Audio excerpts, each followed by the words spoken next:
Greetings, dear subscribers and casual listeners of my channel. Today we're going to talk about one of the most mysterious and simultaneously most useful rooms in Hogwarts, the Room of Requirement. This magical location, found on the 7th floor next to the tapestry of Barnabas the Balmy teaching Trolls Ballet, has saved Harry Potter and his friends more than once. But despite its magical nature, the room's logic has some glaring holes. So let's dig in. What's wrong with it? Enjoy the video. Number 1. Why doesn't it always grant the wish? You'd think that if a magical room is designed to help those in need, it would respond precisely to every request, but that's not the case. When Harry, Voldemort, and Draco used the room to hide important items, they all ended up in the same junk-filled storage version of the room. Especially odd is the fact that even Voldemort, one of the most powerful wizards, didn't get a unique room to hide his Horcrux. Shouldn't the room have adapted? Number 2. Why does it use the same room every time? Building on the previous point, why does the Room of Requirement create the exact same cluttered storage room for anyone wanting to hide something? Wouldn't it make more sense to generate a unique space inaccessible to others? Otherwise, a hidden secret is easily exposed by someone who comes with the same intent. Number 3. Why doesn't it always provide what's needed? When Draco Malfoy was fixing the vanishing cabinet in Half-Blood Prince, he spent an enormous amount of time and effort. Why didn't the Room of Requirement help him by providing instructions, tools, or magical support? It seems that sometimes the room is incredibly helpful and other times it just doesn't care. This makes its magic feel inconsistent and moody. Number 4. Why isn't it on the Marauders map?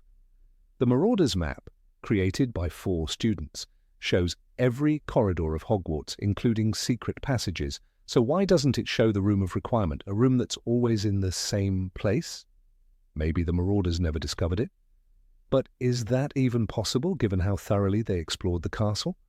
Or is the room's magic so unique that it deliberately hides itself from even the most powerful enchantments? Number 5. Why didn't the teachers know about it? Dumbledore once mentioned using the Room of Requirement when he needed a bathroom, yes really, but it seems that other teachers were completely unaware of it. How is it possible that students managed to organize Dumbledore's army in secret, while adult wizards, including heads of houses and Professor McGonagall herself, never once checked the room? That sounds highly implausible. Number 6. Why is it so hard to find? The room only appears if someone walks past the right spot 3 times while focusing on their need. But if a person doesn't know about this requirement, they'll never get in. That goes against the very idea of a room that exists to help people in need. As a result, many who could genuinely benefit from it will never even know it exists. Does that make any sense? Number 7. Why didn't it survive fiendfire? Throughout the series, the Room of Requirement transformed itself countless times, endured spells, sheltered dozens of students, and stored mountains of objects. But in Deathly Hallows, one spell, fiendfire, destroys it completely. How could such a unique magical structure be undone by a single attack? It feels like the room suddenly lost the magical invincibility it was once so proud of. Number 8. Why didn't it save Dumbledore? Albus Dumbledore once said he stumbled upon the Room of Requirement when he desperately needed a bathroom. The room answered. It gave him exactly what he needed, right when he needed it. But years later, when his life was hanging by a thread, when Draco Malfoy stood before him, wand trembling, and Death Eaters were flooding the astronomy tower, the room said nothing. No door, no escape, no help. It watched in silence as Severus Snape stepped forward and cast the fatal spell. Avada Kedavra, and Dumbledore was gone. This wasn't just any wizard. This was the greatest sorcerer of the age, headmaster of Hogwarts, one of the only people Voldemort truly feared. And the castle itself, full of enchantments, secrets, and sentient magic, stood still. Why didn't the room react? Why didn't it open behind him? create a barrier, offer even the smallest protection? It could give Dobby a place to hide, it could give students a training ground, but it gave Dumbledore nothing, not even a whisper of warning. Number 9. Why doesn't it exist outside of Hogwarts? The Room of Requirement exists only inside Hogwarts, nowhere else. Not in the Ministry of Magic. Not at St. Mungo's. Not even at number 12, Grimmauld Place, where the Order of the Phoenix fought to survive. It never appears in moments of danger outside the castle, no matter how desperate the need. Sirius Black died behind a veil in the Department of Mysteries. Harry and his friends were surrounded by Death Eaters. They needed help, a place to hide, a way out. But the room didn't come. Imagine if that magic could exist beyond the stone walls of Hogwarts. Arthur Weasley, stabbed by Nagini in the Ministry, could have been rushed to a room that created any healing supplies imaginable. When the burrow was attacked, the Weasleys could have summoned a room for defense, a sanctuary in the middle of chaos. But the room stayed bound to one place, one corridor, one hallway on the 7th floor, that's all. The most adaptable magic in the wizarding world, trapped like a prisoner in its own school. Dobby called it a room that comes when someone has real need of it. But apparently that only counts if you're within a very specific radius. How can a magic so powerful, so ancient, be so geographically limited? The founders of Hogwarts created enchanted ceilings, secret passages, even living paintings, but the room, it never left the castle, not once. Maybe it can't, or maybe someone decided it shouldn't. Either way, that limitation has cost lives. Number 10. Why doesn't it warn when it's already occupied? When Draco Malfoy began using the Room of Requirement in Half-Blood Prince, it became completely inaccessible to anyone else. Harry and his friends tried multiple times to enter, but the door wouldn't appear. The room had locked itself to a single purpose: help Draco repair the vanishing cabinet. But no one told Harry why. No glow, no sign, no magical voice saying, "Sorry, this space is occupied." Just silence, a blank wall, and confusion. It doesn't make sense. If the room is truly meant to help, why not offer a simple warning, even a whisper through the stone? Instead, the room lets students waste time, wandering the 7th floor, muttering desperate wishes, while it remains stubbornly closed. In Order of the Phoenix, dozens of students used the room for Dumbledore's army. They trained, learned spells, had meetings. But what if someone had already been inside? What if a group walked in on another group mid-duel? Chaos. The room seems to know who needs it and when, but it doesn't tell others when it's busy. It doesn't even hint, not with a lock, not with a message, not even with a magical pulse. Hogwarts has portraits that speak, stairs that shift, a sorting hat with opinions, but a room powerful enough to build entire worlds, it stays mute, and sometimes that silence creates more danger than help. Number 11. What happens to objects when the room reshapes? When Harry followed Draco Malfoy into the Room of Requirement in Deathly Hallows, he didn't find a training space or a toilet or a hidden sanctuary. He found a graveyard of forgotten objects, mountains of furniture, broken cauldrons, stacks of spell-damaged books, and somewhere in that cluttered maze, Rowena Ravenclaw's lost diadem. "Thousands of years' worth of stuff," said Ron, eyes wide.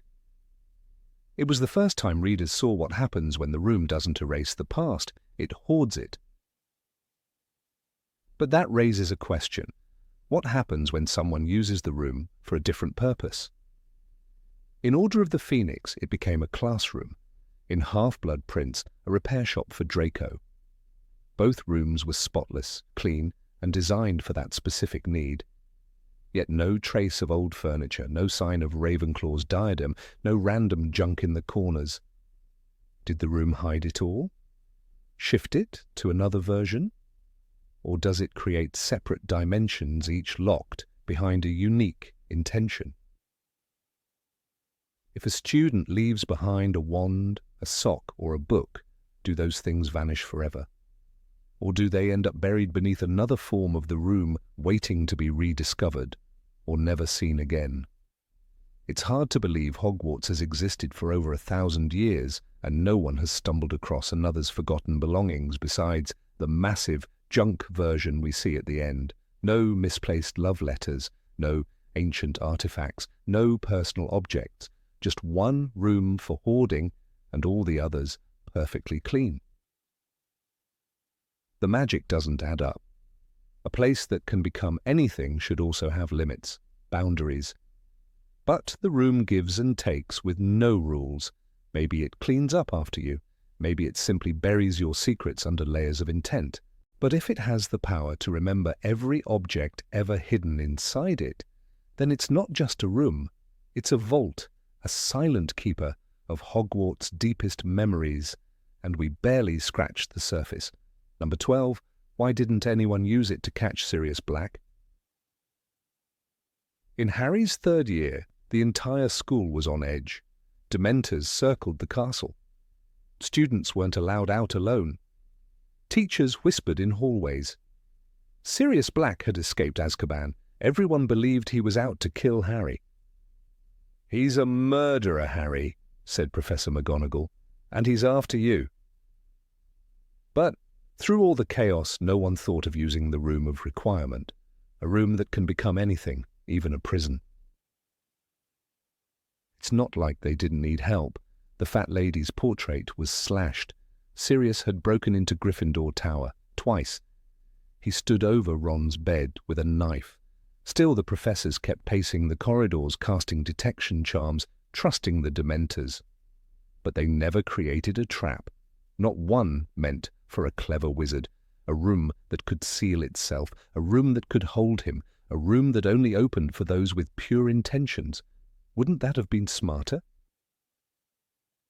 Even Dumbledore, who had hinted at knowing about the room, never mentioned it. He trusted the Marauders once, he trusted the castle.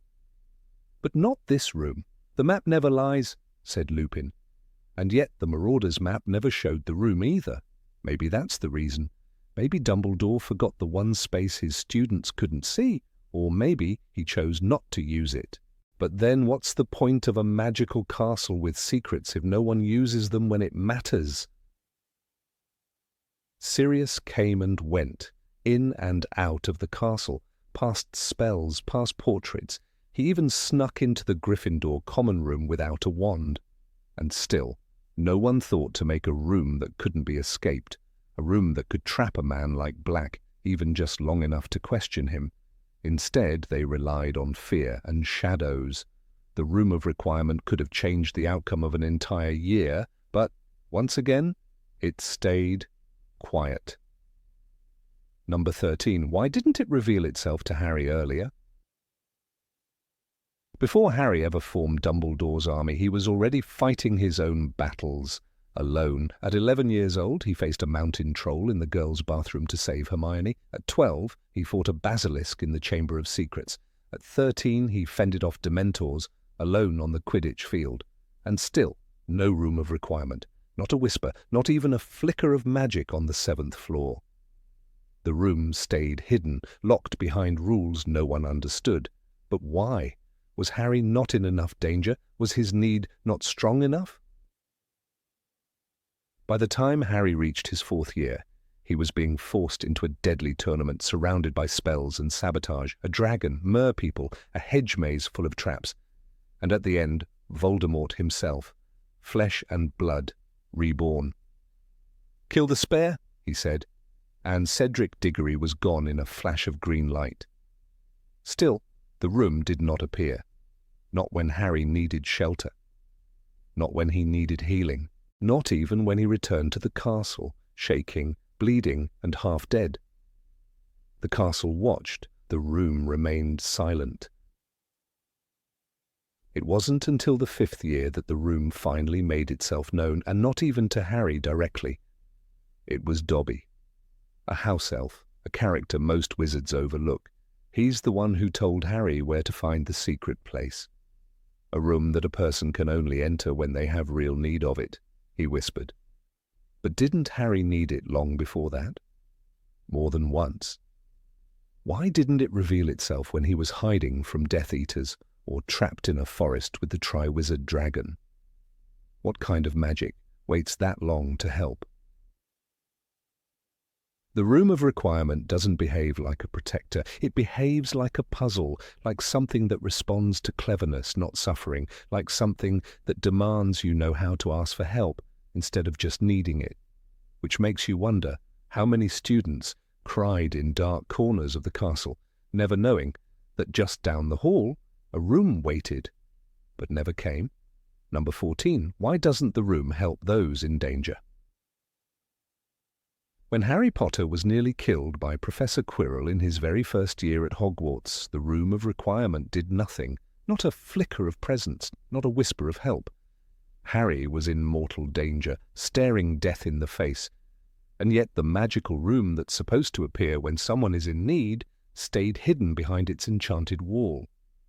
One might argue Harry didn't ask for help properly, but how can a first-year boy, unaware of the room's existence, be expected to use it the right way when his life is on the line?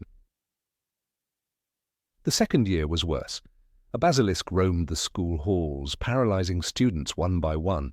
The danger was constant, terrifying, and deeply felt by every soul in Hogwarts. And yet again, the room remained silent. Not even when Ginny Weasley was taken into the Chamber of Secrets. Not even when Harry had to go down there, alone. If ever there was a moment the room should have responded to sheer need, not a well-phrased request, not a repeated ritual, it was then. But there was no door, no sanctuary, no protection. Just silence. And what about the night when Lord Voldemort entered the castle? The moment when the sky cracked with fire and the grounds trembled beneath the feet of Death Eaters?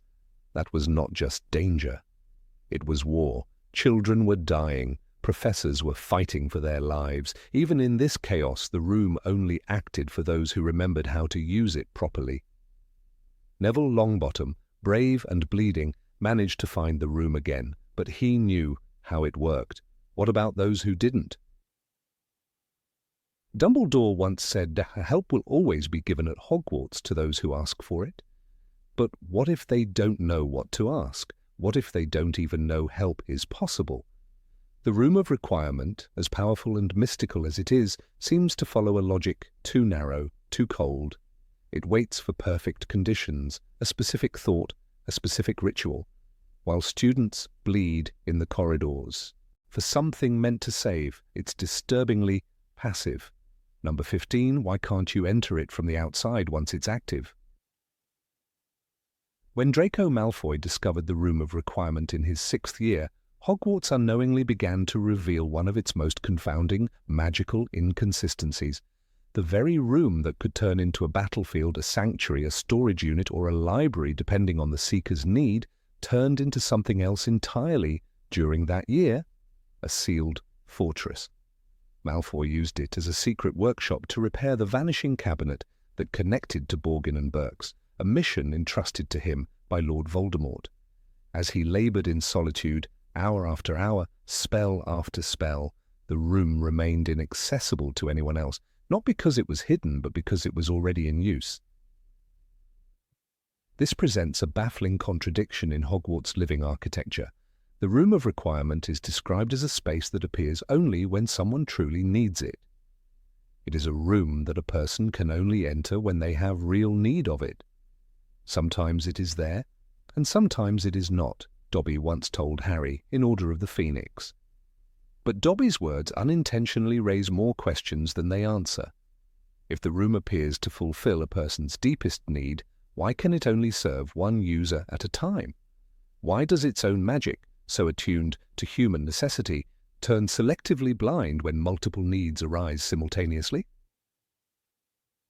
The problem becomes particularly evident during the time of Dumbledore's army. In Order of the Phoenix, Harry used the Room of Requirement as a clandestine training ground for teaching defense against the dark arts. For weeks, the room accommodated dozens of students. It morphed into a fully equipped dueling hall, complete with cushions for stunning practice, books on jinxes, and even a dummy to hex. The room's intelligence seemed boundless until it was tested under pressure. What if, during one of those sessions, a student had arrived late and found the door vanished because someone else had already gone inside with a different need? That isn't merely hypothetical. In Half-Blood Prince, the narrative shows precisely this flaw. While Malfoy was using the room, Harry tried several times to get in. He walked past the blank stretch of wall, concentrated on his desire to find out what Draco was doing, but the room remained stubbornly closed. The room simply wasn't there, the book reads. So this suggests a hard-coded limitation. The room of requirement cannot respond to more than one need at once. It is either serving someone or not serving anyone at all. It is a binary gate, open to one seeker's need but closed to all others regardless of urgency or moral alignment. And therein lies the uncomfortable question. Why does Hogwarts, a school for hundreds of students with a tradition of harboring secret spaces, tolerate such a selfish system? Why does the castle allow the room to be monopolized by a single student? During Malfoy's occupancy, what if someone else had a critical reason to enter? A student fleeing from Umbridge's inquisitorial squad, or someone injured and needing shelter? The room, for all its wisdom, offers no solution to overlapping needs. It doesn't split, it doesn't clone itself, and it doesn't judge worthiness. It simply closes. The implications for Dumbledore's army are especially troubling. Harry's entire underground resistance depended on a room that could suddenly, without warning, become inaccessible. With over 20 students counting on it for training, the reliance on a single point of failure seems recklessly naive. What if Umbridge had stumbled upon the room while Harry was inside, and the door had sealed itself? Would the students waiting outside assume training was cancelled? Would they become discouraged, paranoid, suspicious? The room, so vital to their cause, could vanish at the exact moment it was needed most, and they'd have no idea why. It is particularly strange considering the room's history as a storage area. In Half-Blood Prince, Harry finds a vast chamber hidden within, piled high with centuries of forgotten or forbidden items, cabinets, books, bottles, cauldrons, even a life-sized stuffed troll.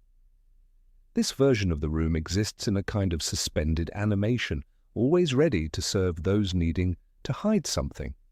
Why, then, is the training room version so ephemeral? Why can't the room create multiple forms at once? A training space for DA, a workshop for Draco, a sanctuary for a frightened first year? The answer may lie not in the room's power, but in its magical philosophy. The room doesn't simply respond to needs, it becomes them. It embodies a seeker's intent so completely that the entire room is reshaped, even relocated, to match it. When Draco needed secrecy, the room became secrecy itself. When Harry needed camaraderie and knowledge, it became a classroom. The room, therefore, cannot accommodate conflicting truths. To do so would mean splitting itself into opposing realities, a paradox even magic cannot sustain. Yet this explanation still feels unsatisfactory. Magic in the Potterverse is often flexible, adaptive, even contradictory.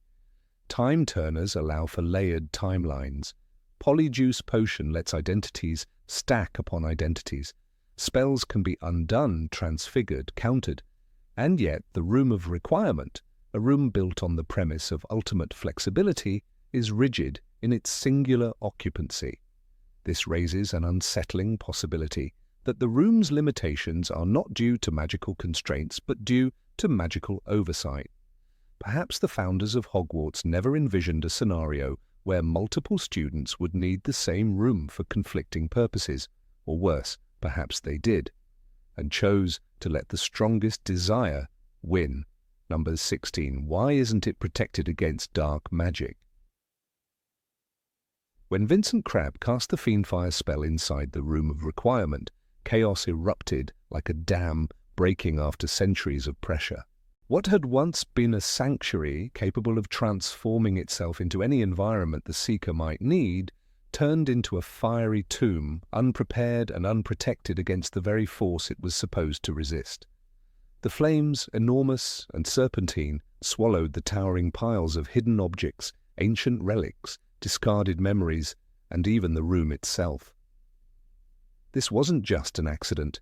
It was a revelation, a moment that peeled away the illusion of infallibility surrounding the Room of Requirement and exposed a terrifying truth. For all its magical genius, it was not invincible. It could die, and it did. Throughout the Harry Potter series, the Room of Requirement had always been portrayed as a kind of omnipotent, safe space. It could sense need, adapt itself to the desires of those who sought it, and had the power to conjure food, beds, books, and even entire training arenas. When Dumbledore's army needed a place to practice in secret, the room provided weapons, dummies, and shields. When Fred and George Weasley needed a place to hide from Filch, it opened a cupboard for their feet. When Dobby needed a space to hide dozens of house elves, the room not only accepted them but gave them supplies and protection. In every scenario, the room acted like a sentient being, endlessly responsive and impossibly generous. But on that day, in Harry Potter and the Deathly Hallows, something broke that myth. Crabbe's wild use of fiendfire, a spell so uncontrollable that even its caster couldn't survive it, brought the entire chamber crashing down. The room did not morph into a safer shape, did not conjure a flood to douse the fire, and did not teleport its occupants to safety. Instead, it became a death trap. Goyle nearly died, Crabbe did. And the magical room, this ancient piece of Hogwarts architecture, perished along with them.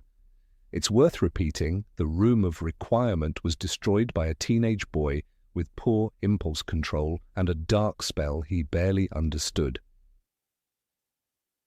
This incident raises a question that few fans dare to ask. Why wasn't the room protected against dark magic? Why didn't it have intrinsic defenses like so many other enchanted places at Hogwarts? The headmaster's office could only be accessed with a specific password. The Chamber of Secrets was warded by Parseltongue and filled with deadly traps. Even the Marauder's map warned about the room, calling it roomy, suggesting that it knew of its presence and unpredictability. Why then would a place with such unique magical properties lack the simplest safeguard, protection from its own destruction? The question becomes even more uncomfortable when we consider how vital the room had become in the war against Voldemort. During the final year of the conflict, students used it as their last refuge. Neville Longbottom described how they slept in hammocks, how the room provided them food and water, how it responded to their wounds and fears. It was, for all intents and purposes, a living being caring for its children. And yet, it didn't anticipate that someone might use dark magic within its walls. It didn't stop Crabbe. It didn't even try. What's even stranger is that the room had demonstrated highly intelligent magical awareness before. In Harry Potter and the Half-Blood Prince, Draco Malfoy used it to hide the vanishing cabinet. He told Moaning Myrtle that he could not always make the room appear the same way twice. That's because the room responded to intention. When Draco wished for a place to hide, the room gave him a different version than when Harry wanted a place to practice spells. If the room could distinguish between different needs, why couldn't it detect danger? Why couldn't it intervene when the fiendfire was cast? The fiendfire itself is no ordinary flame. As Hermione Granger explains, it's one of the most dangerous kinds of fire, capable of destroying Horcruxes. This means the fire is laced with incredibly destructive magic, so violent it can tear apart the dark soul fragments that Voldemort himself embedded into objects. In the book, Rowling writes, "The terrible fire chased them as though it were alive, lines of fire forming into creatures, flaming serpents, chimeras, and dragons, all roaring through the room." If the room had any magical sentience, how could it not recognize this as a threat not only to its occupants but to its very existence? We must also question the philosophical nature of the room's magic. Is it passive? Is it neutral? Or is it bound by rules that make it incapable of responding to certain dangers?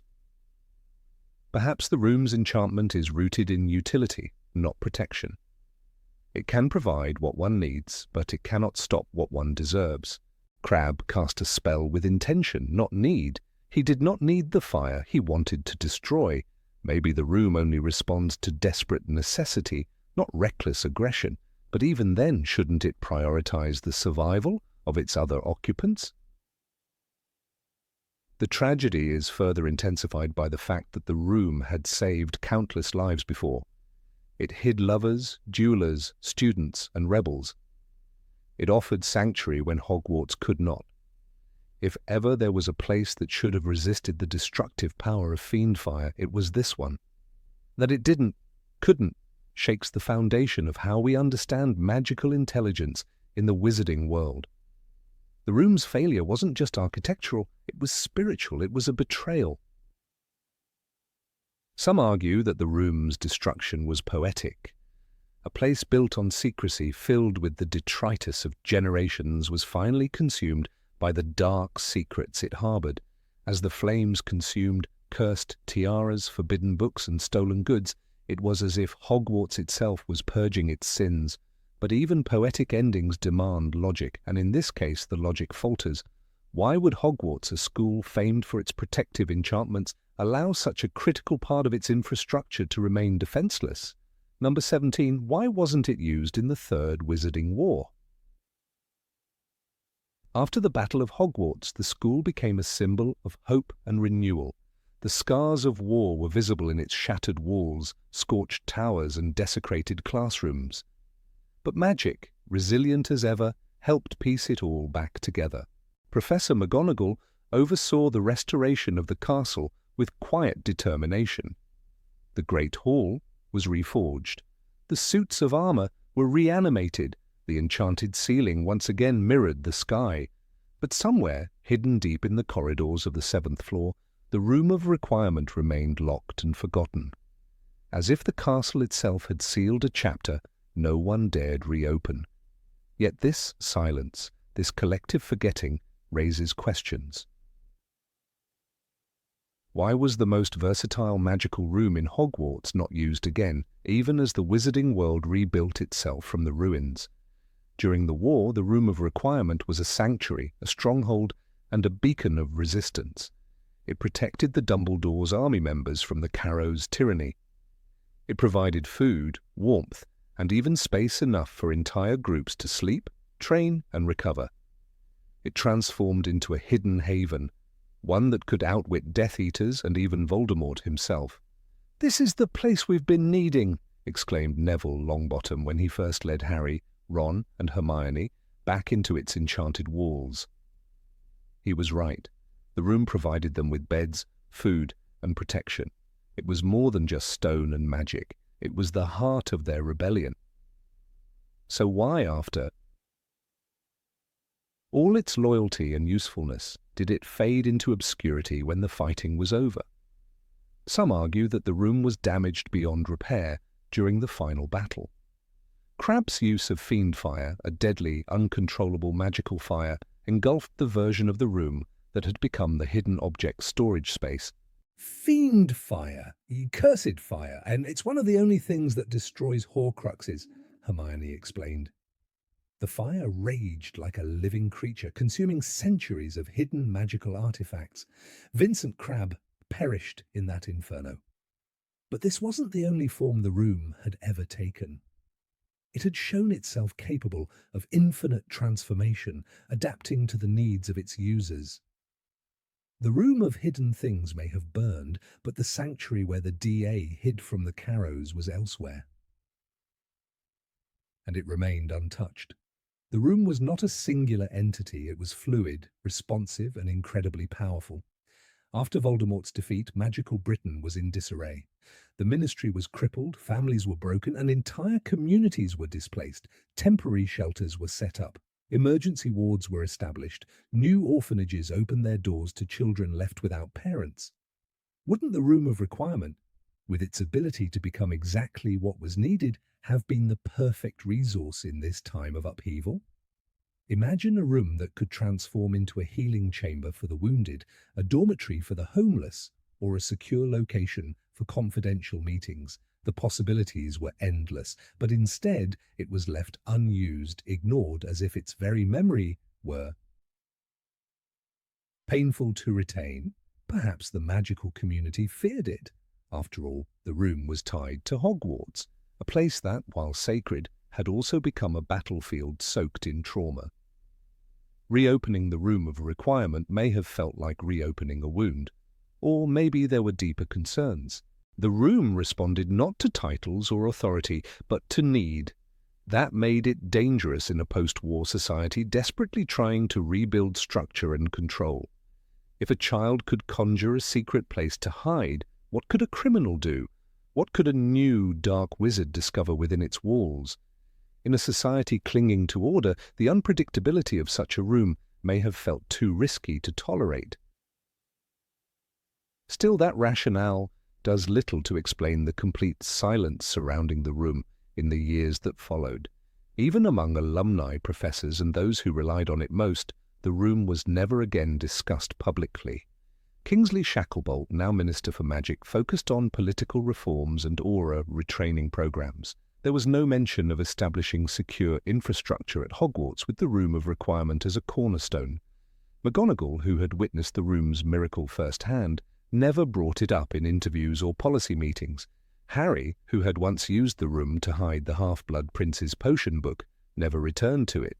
Ron and Hermione never mentioned it while rebuilding the Ministry.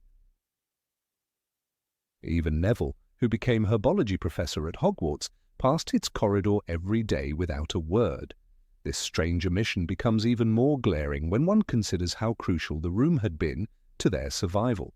It was in that room that Dumbledore's army trained to cast Patronuses, to resist the Imperious Curse, to master disarming and shielding spells. It was in that room that Harry and Cho shared their first kiss, where students dared to hope again. It was in that room that Severus Snape's defiance began to unravel, and where Harry discovered secrets that helped defeat the Dark Lord. A room of such power, loyalty, and adaptability should have been catalogued, studied, and protected. Instead, it became a ghost. The most unsettling theory is that the room chose silence. Magic in the wizarding world often displays consciousness. The Elder Wand responded to allegiance. The Marauder's map could detect deception. Hogwarts itself knew where students belonged. Perhaps the Room of Requirement, sensing its role fulfilled, withdrew. Having seen the worst of human desperation, betrayal, and death, maybe it closed itself off in grief. Maybe the fiendfire burned deeper than stone and enchantment. Perhaps it damaged the room's very essence. Or maybe the room, tied to the purity of need, could no longer function in a world tainted by political agendas and shifting motives. Number 18. Why doesn't the room have a will of its own? The Room of Requirement, hidden within the ancient walls of Hogwarts Castle, stands as one of the most powerful magical locations in the wizarding world. It appears only when someone is in desperate need, morphing to suit their intentions with an eerie precision. Yet despite its seemingly limitless capacity to adapt and serve, the room is strangely voiceless. Unlike the Sorting Hat, which sings, converses, and even debates with students, or the many sentient portraits that populate Hogwarts, the Room of Requirement remains entirely silent. It never warns, never suggests, never reveals more than what is asked of it. This silence becomes all the more unsettling when we consider how many lives may have depended on its guidance, and how often it chose not to intervene. There is a moment in Harry Potter and the Order of the Phoenix when Harry, searching for a hidden space to train students in defense against the dark arts, stumbles upon the room for the first time in earnest. It opens into a fully equipped training area, complete with cushions, dummies, and bookshelves. It even anticipates needs the students themselves hadn't articulated. It was a large, rectangular room with a wooden floor and mirrored walls, and was filled with cushions. There were bookshelves along the walls and cushions scattered all over the floor. Order of the Phoenix, Chapter 18. The room had not merely responded, it had preempted. It had intuited not just what they wanted, but what they would need in the future. Such intuitive power hints at a deeper awareness, a sentient logic that goes beyond passive transformation. Yet still, no voice, no guidance. This absence is particularly troubling during the Deathly Hallows, when the room becomes the sanctuary for Dumbledore's army and those resisting Snape's tyranny. It shelters them, feeds them, and even shields them from detection. But when Harry searches for Rowena Ravenclaw's diadem, the room fails to warn him that another seeker, Tom Riddle, had already found it and hidden a Horcrux within. Why didn't the room, which had demonstrated such intelligent transformation, alert Harry? Why didn't it react to the presence of such dark magic buried in its own space? One could argue that the room is neutral, that it simply reflects intention without taking sides. But this idea collapses under scrutiny. The room actively blocks Draco Malfoy from being discovered while he works on the Vanishing Cabinet, creating a secure, impenetrable workshop for months. When Harry tries to enter, the room refuses to appear unless he is thinking the precise, correct thoughts. It's not just reacting, it's choosing. And in that choice, the room clearly favors secrecy over safety, silence over intervention. This raises an uncomfortable truth. The Room of Requirement has agency, but refuses to use it to help beyond its immediate orders. Unlike the Sorting Hat, which argued with Harry about where he belonged, or the Sword of Gryffindor, which materialized in response to worthiness rather than request, the room remains a kind of mute servant, immensely powerful, but emotionally inert. Why? The question grows thornier when we compare the room to Hogwarts itself. The castle is imbued with magic so old and complex that it borders on consciousness. Staircases shift, doors appear and vanish, entire wings remain hidden to the uninitiated. In The Half-Blood Prince, Dumbledore tells Harry that Hogwarts is not what it once was, hinting that the school has a soul of its own. If the castle is alive, why is one of its most powerful magical rooms so passive, so silent? It is possible that the room is not mute by design, but silenced by enchantment. What if its creators, perhaps Rowena Ravenclaw herself, intentionally stripped it of voice, fearing what it might say? The room's ability to read minds, to detect needs, to conjure impossible objects or entire landscapes makes it frighteningly close to omniscient. A magical space with full sentience and will could easily become manipulative or dangerous.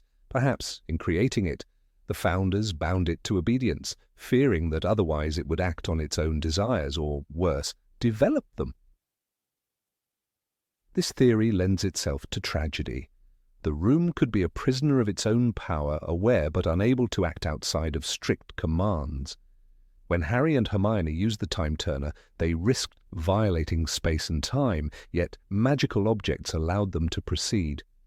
But when students sought sanctuary or when dark artifacts entered Hogwarts, the room made no judgment. It followed instructions, it never objected, even when it likely knew that disaster loomed. The room's silence becomes more unsettling when we consider its treatment of the diadem. Tom Riddle's intentions were far from innocent. He entered the room with the goal of hiding something precious, and the room complied. It did not question, it did not resist.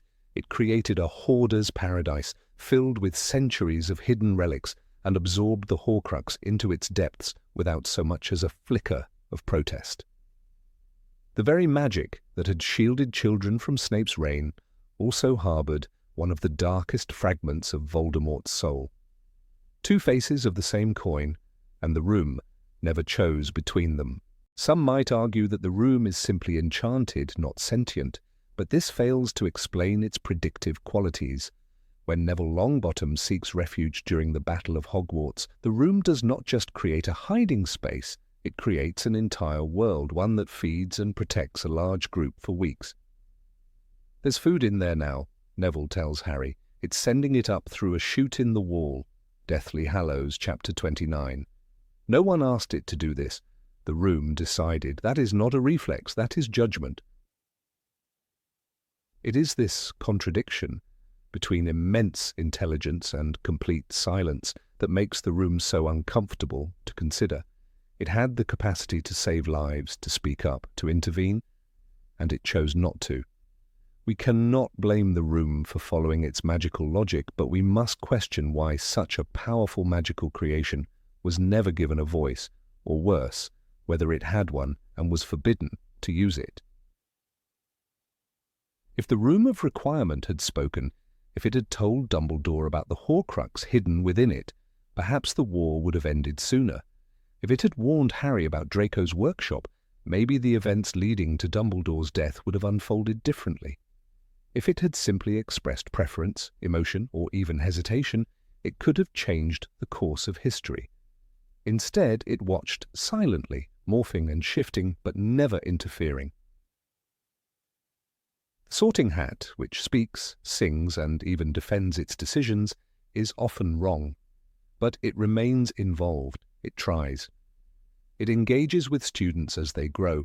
The Room of Requirement does not. It offers no wisdom, no challenge, no personality. It is an enigma not because it is incomprehensible, but because it is too perfect in its obedience. A thinking object that refuses to think out loud. There is something haunting in this magical silence. The Room of Requirement is perhaps the most powerful example in the series of magic without morality. It performs great feats, creates entire worlds, protects and destroys without ever expressing a single word. It is the wizarding world's equivalent of artificial intelligence, capable of changing lives but fundamentally without conscience. And maybe that is the point. Maybe the room was built not to guide, but to obey, precisely because its power was so terrifying that guidance could become tyranny. What does it mean when magic, at its most powerful, becomes voiceless? It means that wizards must rely not on the tools themselves, but on the wisdom to use them.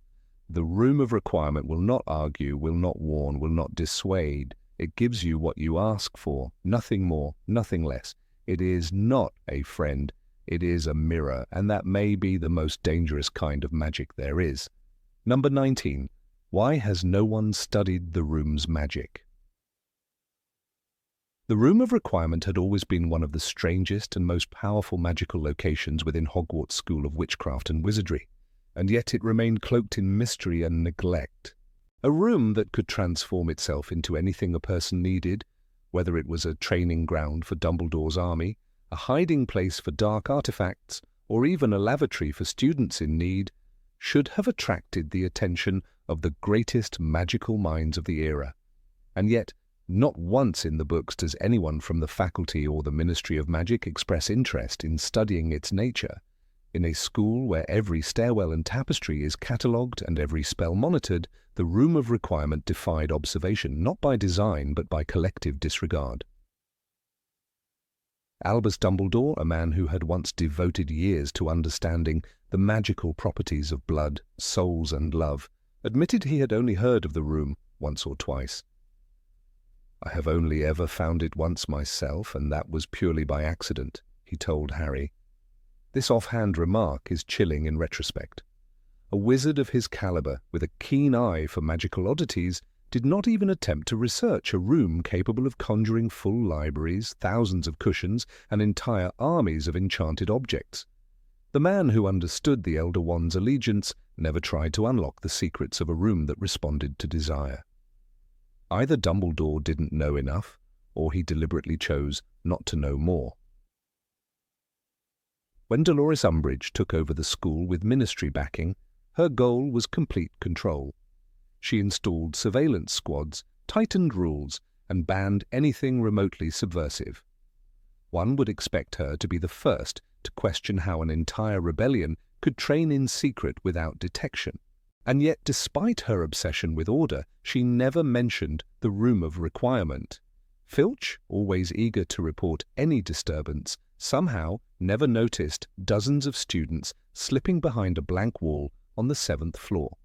The room literally defied their knowledge, but that only deepens the question. If it's that powerful, why didn't the Ministry later send investigators, unspeakables, or curse breakers to study it? By the time of the Second Wizarding War, the room had proven itself capable of not only creating training spaces, but hiding cursed objects of unimaginable power. Tom Riddle used it to store the diadem of Rowena Ravenclaw, turning it into a Horcrux. That fact alone should have triggered a ministry-wide investigation after the Battle of Hogwarts. Here was a space that allowed Lord Voldemort himself to hide part of his fragmented soul in a school full of children. Instead, it was treated as incidental. Nobody seemed concerned that a magical room had allowed one of the darkest wizards of all time to plant his evil at the heart of Hogwarts. No memorial plaque, no study, no research. Hermione Granger, usually the first to dig into obscure magical texts and wizarding lore, never once expressed a desire to learn how the room functioned. This is the same student who brewed Polyjuice Potion in second year, learned everything about time turners in third, and carried an enchanted bag with unlimited space during the Horcrux hunt. Her silence on the Room of Requirement is deafening. She, of all people, would have appreciated the mechanics of a room that could create food, water, weapons, and conceal itself entirely from prying eyes. And yet, even after the war, there is no mention of her trying to unlock its secrets. Neville Longbottom, who lived in the room during the final year of the war, used it as a sanctuary. It created beds, kitchens, and even a tunnel to the Hog's Head. He relied on its magic for survival. But even he, after the war, never discussed how the room had managed such feats. The man who would later become a professor of herbology and a respected member of the wizarding community had first-hand experience with one of the most potent magical anomalies in Britain, yet no account, memoir, or speech ever mentions it in detail. It's as if the memory of the room was wrapped in fog, clear when needed but quickly forgotten. The story of the vanishing cabinet stands as a contradiction. That single artifact, damaged during Peeves' rampage and later repaired by Draco Malfoy, was the subject of intense interest. Lucius Malfoy had known of its existence. Borgin and Burke were intimately familiar with its twin, and once it was used to smuggle Death Eaters into the castle, it became infamous. Everyone wanted to know how it worked, how it connected across continents, and what else it might be hiding. Compare that to the Room of Requirement, which can create entire simulations, hide people for months, and defy magical detection. One cabinet got studied, an entire room was left in the shadows. This raises the uncomfortable possibility that someone wanted it that way. The Room of Requirement is, by its very nature, hard to control.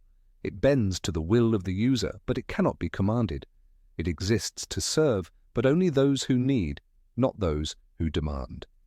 It is anti-authoritarian at its core. This makes it dangerous to both ministry bureaucrats and authoritarian figures like Umbridge. It is magic that listens to people's hearts, not their status or credentials. Perhaps that is why it was never studied. Its truth is incompatible with institutional power. Consider also that the room resists predictability. As Dobby explained, it appears only when someone needs it and walks past its hidden entrance 3 times. It hides itself from those who search and reveals itself only to those who are in need. Magical detection charms do not reveal it.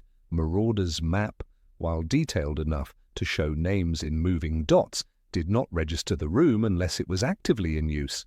Fred and George, who knew every trick in the castle, never mentioned it.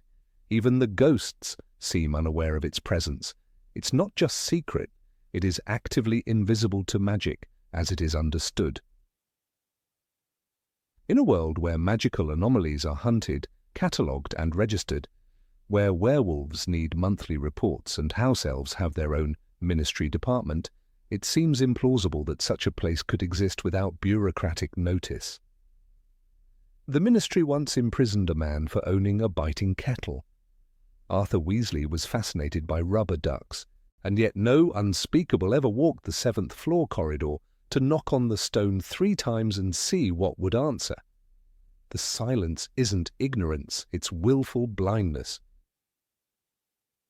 Even after the war, when Hogwarts was being rebuilt, nobody cordoned off the Room of Requirement for magical analysis. There were no safety wards or containment teams. The same magical community that debated whether Muggle-borns should carry wands never paused to wonder whether a room that could replicate the Philosopher's Stone or something worse might still be sitting quietly behind a stretch of blank wall. The same ministry that launched a full-scale inquiry into enchanted flying cars forgot the one room that could produce armies overnight. It is particularly troubling to think what might happen if the Room of Requirement fell into the wrong hands again. If Gellert Grindelwald had known of its existence, he might have created a fortress. If Barty Crouch Jr. had found it during his impersonation of Moody, he could have used it to hide more than Polyjuice Potion. The room is a magical wildcard, a game-changer in any conflict, and yet, like the Mirror of Erised or the Resurrection Stone, it is treated more like a relic of sentiment than a subject of serious magical scholarship. This neglect speaks to a broader issue in the wizarding world, the discomfort with what cannot be categorized. Wizards are not naturally curious about magic that exists outside their control. The Room of Requirement obeys no fixed laws, no known spells, and no written origin. It is the magical equivalent of free will. It responds to desire, improvises reality, and disappears when questioned. That alone should have sparked 1,000 dissertations. But it didn't, because what it offers, freedom, unpredictability, power without structure, is what the magical world fears most. What if the Room of Requirement is older than Hogwarts? What if it is sentient? What if it remembers those who enter, reacts differently to those who misuse it, and has its own intentions? These questions are never asked, and maybe they should be, for in the magical world power often comes with a cost. To leave such power unexamined is not just an oversight, it is a choice rooted in fear.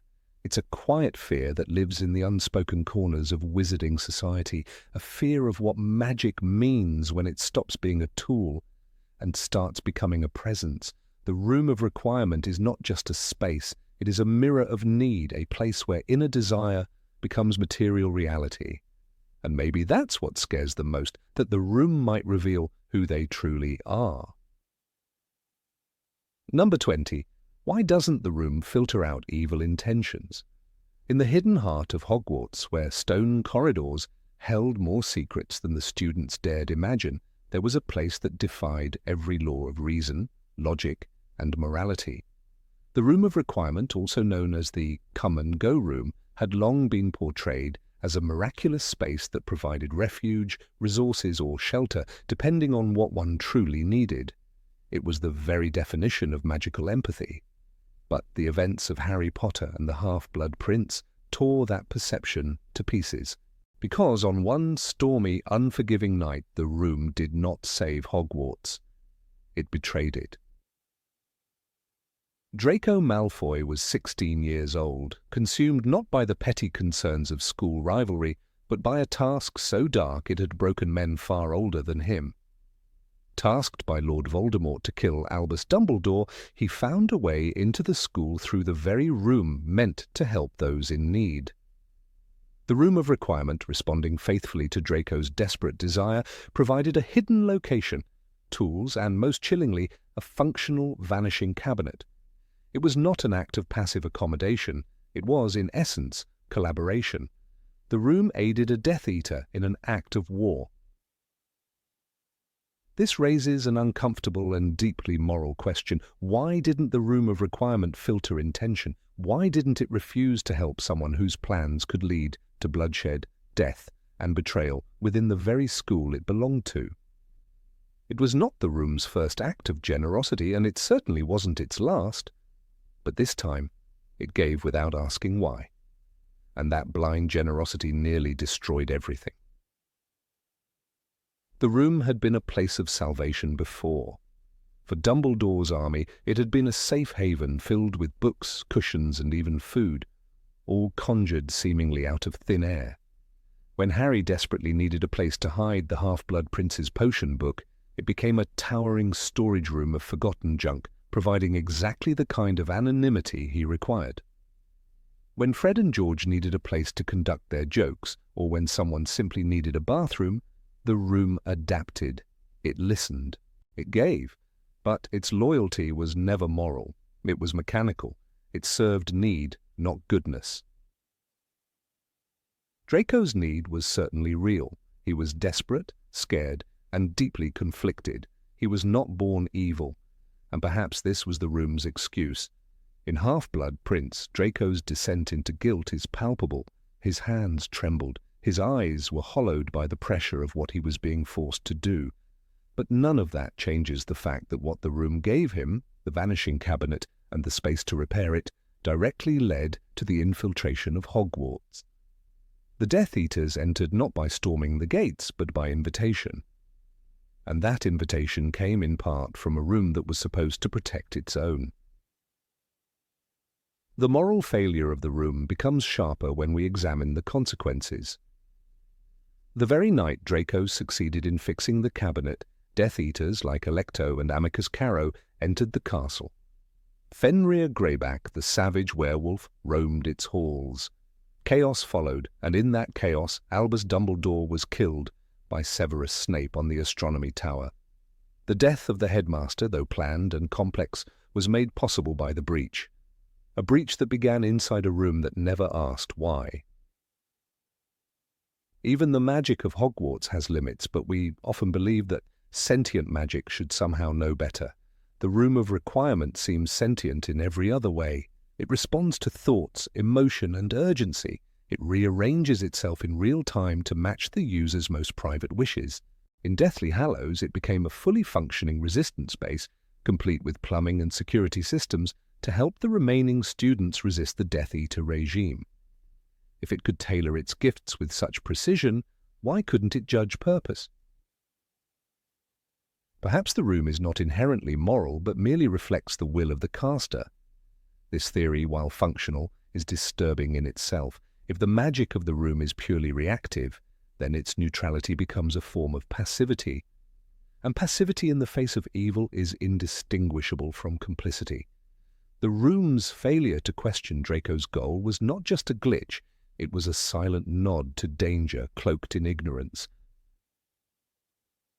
It is not enough to claim that magic is amoral.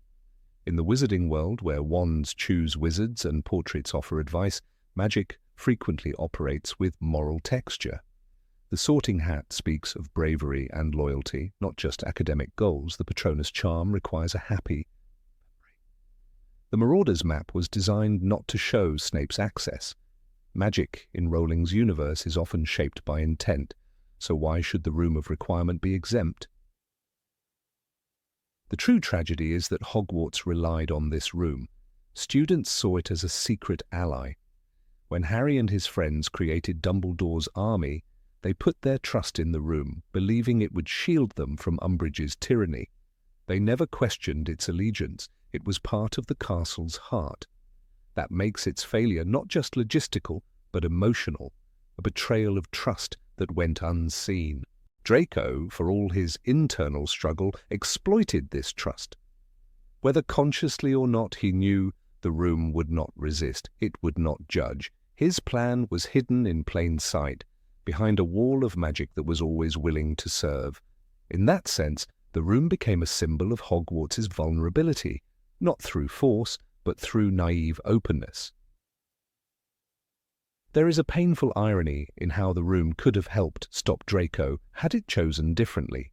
It could have denied him access, refused to reveal the vanishing cabinet, or even misled him. It had the power to shapeshift and hide. It could have done the same from within. Instead, it offered sanctuary to a boy on the verge of making a fatal choice, not out of compassion, but out of design. In Deathly Hallows, the room finally becomes a battleground. As Harry, Ron, and Hermione seek Ravenclaw's diadem, they must confront the ghosts of the room's past, not literally, but symbolically. The junk stored there includes remnants of centuries of hidden guilt and deception, and it is inside this same space that the fiendfire, cast by Crabbe in reckless destruction, almost consumes them. All. The room, once a haven, becomes a trap. Not because it chose to be, but because it could not choose otherwise. If the room of requirement is a mirror of magical desire, then it reveals something deeper about the wizarding world, that need, when left unchecked by conscience, can be dangerous, that even a magical gift, when given without discernment, can become a weapon. The room does not ask questions, and that is precisely the problem. In times of peace, this makes it a sanctuary. In times of war, it makes it a liability. The story of Draco and the Vanishing Cabinet forces us to reconsider how we understand magical spaces. They are not gods. They do not know good from evil unless we teach them. The room's actions were not malicious, but they were not innocent either.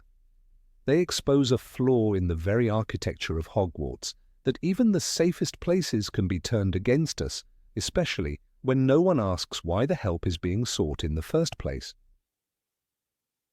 Magic, as Dumbledore often reminded us, is a tool. It is our choices, Harry, that show what we truly are, far more than our abilities. But what happens when the magic itself makes no choice at all? When it gives without thought, without pause, without conscience? The room of requirement, for all its brilliance, never asked Draco what he would do with the Vanishing Cabinet. And in that silence, tragedy was born. Number 21. Why does the room only respond to literal requests? The room of requirement had always been shrouded in mystery, but what troubled many observant readers was its strangely literal nature. Though hailed as one of the most powerful magical constructs in Hogwarts, the room never seemed to grasp context or intent beyond the exact phrasing of a wish. When Draco Malfoy needed a place to hide the Vanishing Cabinet, it gave him a vast and chaotic storage dump filled with the remnants of forgotten centuries. He didn't ask for a secure vault, a clean chamber, or a discreet closet. He simply needed a place to hide something. The room complied in the most primitive way possible. One might expect something more intuitive from magic, especially magic that could read minds. This problematic obedience appeared again during the desperate moments of Dumbledore's army in Order of the Phoenix. When Harry Potter requested a place to train in secret, the room provided exactly that, a practice hall complete with cushions, shelves of books, and even a dummy for spellcasting. But not once did it offer insight, warning, or enhancement based on the dangers they would face. Harry never thought to ask for protective enchantments, or even a better locking mechanism. The room gave what was requested, nothing more. In a castle filled with portraits that talk and ghosts that eavesdrop, it's odd that the room didn't take initiative. A more curious incident occurred in Deathly Hallows when Harry was searching for Ravenclaw's lost diadem. He realized, I need the place where everything is hidden, and the room obligingly turned into the junkyard Malfoy had used earlier. But why didn't it nudge him toward the diadem's location? Why didn't it manifest a smaller space or highlight the artifact among the sea of discarded belongings? For a magical entity capable of self-alteration, it remained stubbornly inert to nuance. Harry's exact wording determined the output, as though the room were a wish-granting automaton rather than an intelligent force. This literalism brings forth uncomfortable comparisons with the classic genie in a lamp, an entity bound to obey commands, but always with a trick. The room of requirement seems to operate by the same rules. You get what you ask for, but only in the precise way you phrase it. There's an almost mischievous cruelty to it, as if the room takes pride in ignoring obvious intent. When Fred and George joked about needing a broom closet for mischief, would the room have interpreted their prank too literally? Its silence implies a certain coldness, a refusal to interpret human emotion and urgency unless explicitly told. Consider the case of Aberforth Dumbledore during the final battle. He used the room to create a passage between the Hog's Head and Hogwarts, allowing fugitives and allies to pass undetected. But what if Harry hadn't phrased his need for a place where we can regroup and stay hidden? Would the room have opened to something useless? It's disturbing to imagine that in a war situation, the survival of a movement hinged on Harry's ability to articulate a request with perfect clarity. This is not how one expects sentient magic to function. Even Hermione Granger, the brightest witch of her age, never fully understood the room's mechanics. She described it as a kind of magic that responds to need, but that definition falls apart under scrutiny. If the room truly responded to need, it would have offered the means to destroy the Horcrux hidden inside it, not merely the environment that concealed it. Need, by definition, implies a deficiency or a danger. Yet the room remained passive, giving access to hiding spots, not solutions.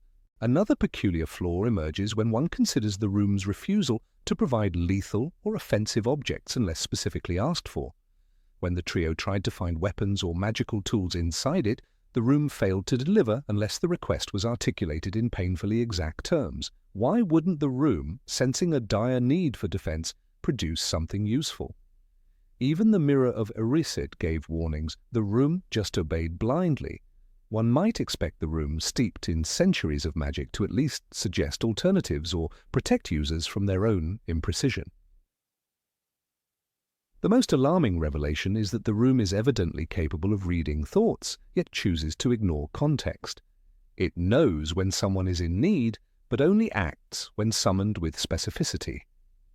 This contradiction paints it not as a benevolent force, but as a mechanism, powerful, yes, but without wisdom. It becomes clear that the room doesn't act out of empathy or instinct, but out of a strict adherence to formula. That reduces it to a glorified vending machine of magic, an impressive, but ultimately cold and inert artifact. Dobby's death added a layer of poignancy to the room's indifference. If the room had been capable of sensing emotional trauma, wouldn't it have adjusted to offer grief counseling, a healer's office, or simply a place of comfort? Instead, Harry and his friends returned to the same room, unchanged, indifferent. It didn't adapt to their evolving psychological state. It didn't offer solace. In a world where magical staircases shift and portraits intervene in student behavior, this detachment feels unnatural. The founders of Hogwarts were known for embedding magic with intention. The Sorting Hat could talk, interpret, and persuade. The castle itself could alert staff of student misbehavior, and even the Marauder's map was capable of tracking real-time movement. In contrast, the Room of Requirement was either deliberately left dumb, or it grew over time into a creature of rigidity. Neither option inspires confidence. Why would the founders create something so manipulable and yet so blind to the heart of a wish? This rigid responsiveness raises unsettling philosophical questions. Is the room actually sentient, or merely enchanted to respond like a spell? If so, why does it choose only surface-level desire instead of deeper purpose? When Harry entered it seeking to save a life, it gave him a place to hide. But what if he'd needed guidance? A map? A vision? The room could have been so much more, a tool of prophecy, of foresight. But it chose the safest route, obey and forget. The implications ripple outwards. What if Tom Riddle used the room in his school days? We know he hid the diadem there, but what if he'd asked it for power, for secrets of immortality? Would the room have indulged him? Or would it have misunderstood his ambition and returned only dusty volumes and trinkets? The room's morality, or lack thereof, becomes critical here. It doesn't choose good or evil, it simply reacts blindly and without judgment. There's an eerie similarity between the room and the Imperious Curse. Both rob the user of deeper agency, one by control, the other by false comfort. The room allows a person to believe they're receiving help, when in truth they're just being fed their own limitations. It does not challenge, correct, or enhance. It reflects the user like a mirror, and that makes it dangerous. For those with small imaginations, it remains small. For those with dark desires, it becomes a place of concealment. It doesn't uplift, it echoes. Neville Longbottom's final use of the room during the battle adds one last confusing layer. He summoned it as a sanctuary for rebels, and it obliged. But would it have still helped if he'd been unclear in his words? If he had asked for a place to survive, would the room have offered a garden or a cellar or a vault with no exit? The stakes were too high for magic this ambiguous. That Hogwarts relied on such a capricious entity in its darkest hour is a terrifying thought. And finally, one must ask, why can't the room learn? After centuries of exposure to thousands of students, each with different needs, wouldn't it evolve a better understanding of human behavior? Magic in the Potterverse is shown to be adaptive. Wands choose their owners, spells grow stronger with practice. Why is the room immune to growth? The fact that it hasn't improved its responses in centuries speaks not to its mystery, but to its failure as a magical tool. For all its power, it remains a relic, unfeeling and inflexible. Number 22. Why doesn't the room appear on other magical devices? The Room of Requirement has always stood apart from the rest of Hogwarts, not simply because of its magical adaptability, but due to its baffling elusiveness. Long before Harry Potter stumbled upon it in his 6th year, it had served as a sanctuary, an armory, a lavatory, and even a secret meeting hall. Its ability to change shape according to the seeker's need is impressive enough, but its ability to evade every known magical tracking method makes it profoundly disturbing. In a world where enchantments detect lies, where magical maps show footsteps in real time, and where wizards can track individuals across continents, the complete invisibility of the Room of Requirement poses a threat too significant to ignore. When Harry first discovered the room during his preparations to teach Dumbledore's army, he was guided not by a spell or artifact, but by Dobby. The house elf whispered of a secret room that appeared only when someone truly needed it. This detail is already strange. How can a place so powerful be known only to a few creatures and hidden from Hogwarts' vast magical defenses? It isn't on the Marauder's map. When Harry uses the map to check for people approaching the room, he sees nothing. This isn't a case of faulty cartography. Remus Lupin, Sirius Black, James Potter, and Peter Pettigrew created the map to show every corner of the castle. Its silence on the Room of Requirement is deafening. More than once, the room served as a base of operations for actions that violated school rules and even endangered lives. From brewing Polyjuice Potion to hiding the Half-Blood Prince's advanced spellbook, students relied on its secrecy. But the implications stretch beyond mischief. During the Second Wizarding War, the room became a literal fortress. Neville Longbottom and other members of the Resistance lived inside it for months, surviving under the Carrow's rule. If such a room could protect students from a tyrannical regime within Hogwarts itself, then it also stands that it could harbour much darker purposes. What if Death Eaters had discovered it before Dumbledore's army? In the 7th book, the room transformed into a cathedral of hidden objects, a massive wasteland of forgotten things. The place was the size of a cathedral, the narrator notes in the Deathly Hallows, with what seemed to be objects stacked to the ceiling. This accumulation alone should have triggered magical alarms. Hogwarts has systems that detect when underage magic is used. The Ministry can tell when a muggle is cursed in London, yet hundreds of enchanted items sat in this cavernous vault, possibly for centuries, without a single alarm being triggered.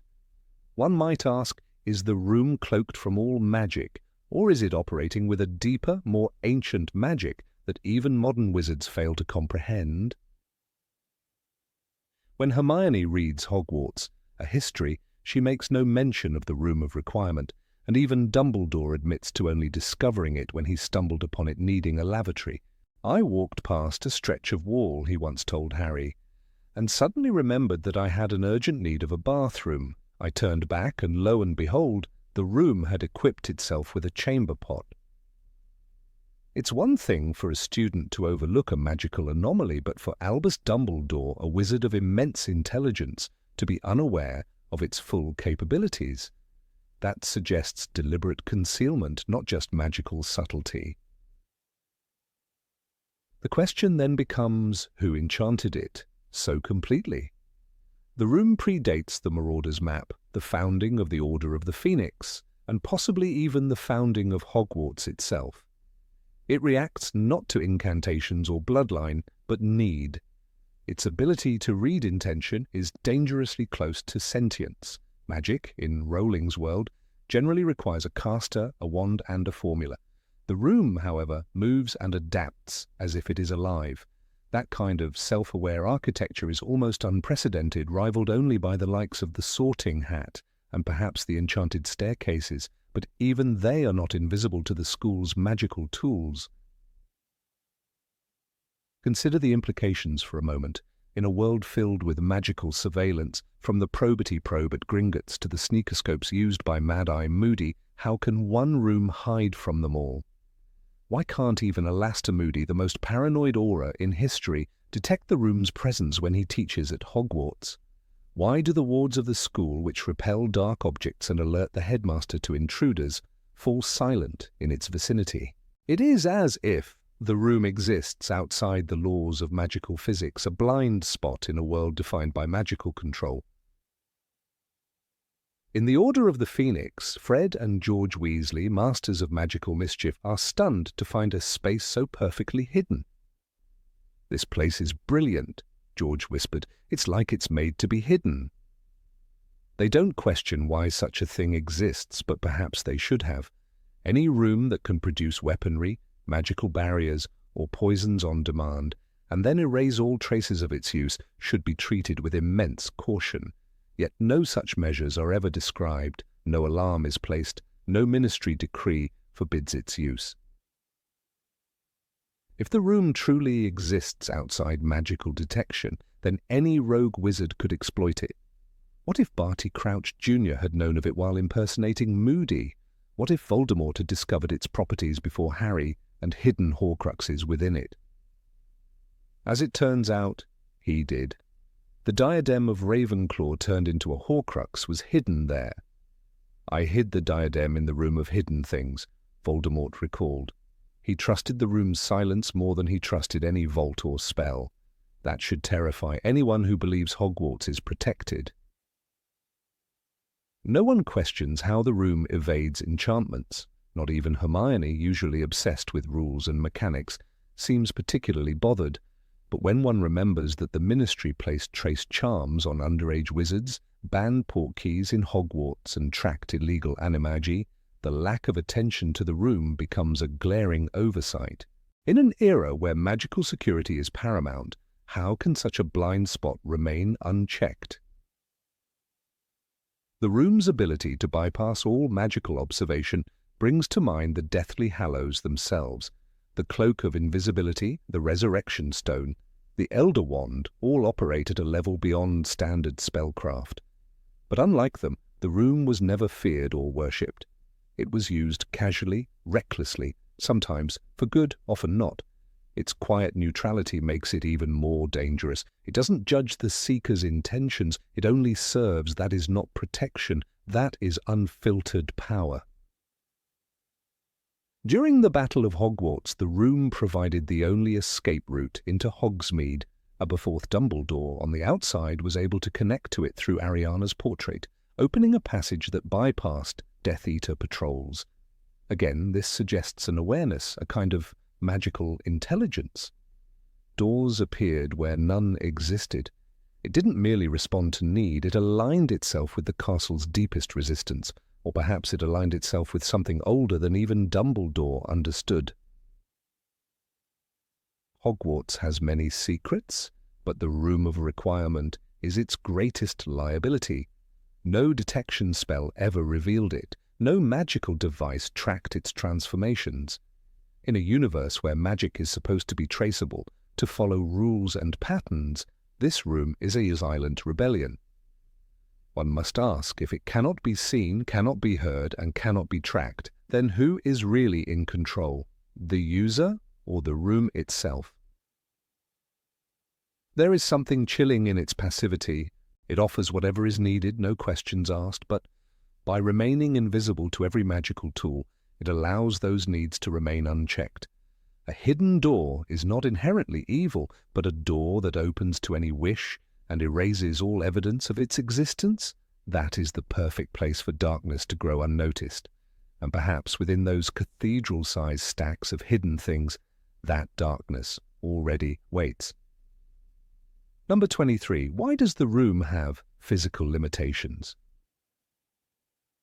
The Room of Requirement, one of the most mysterious and beloved magical locations at Hogwarts, has long fascinated readers with its seemingly limitless abilities.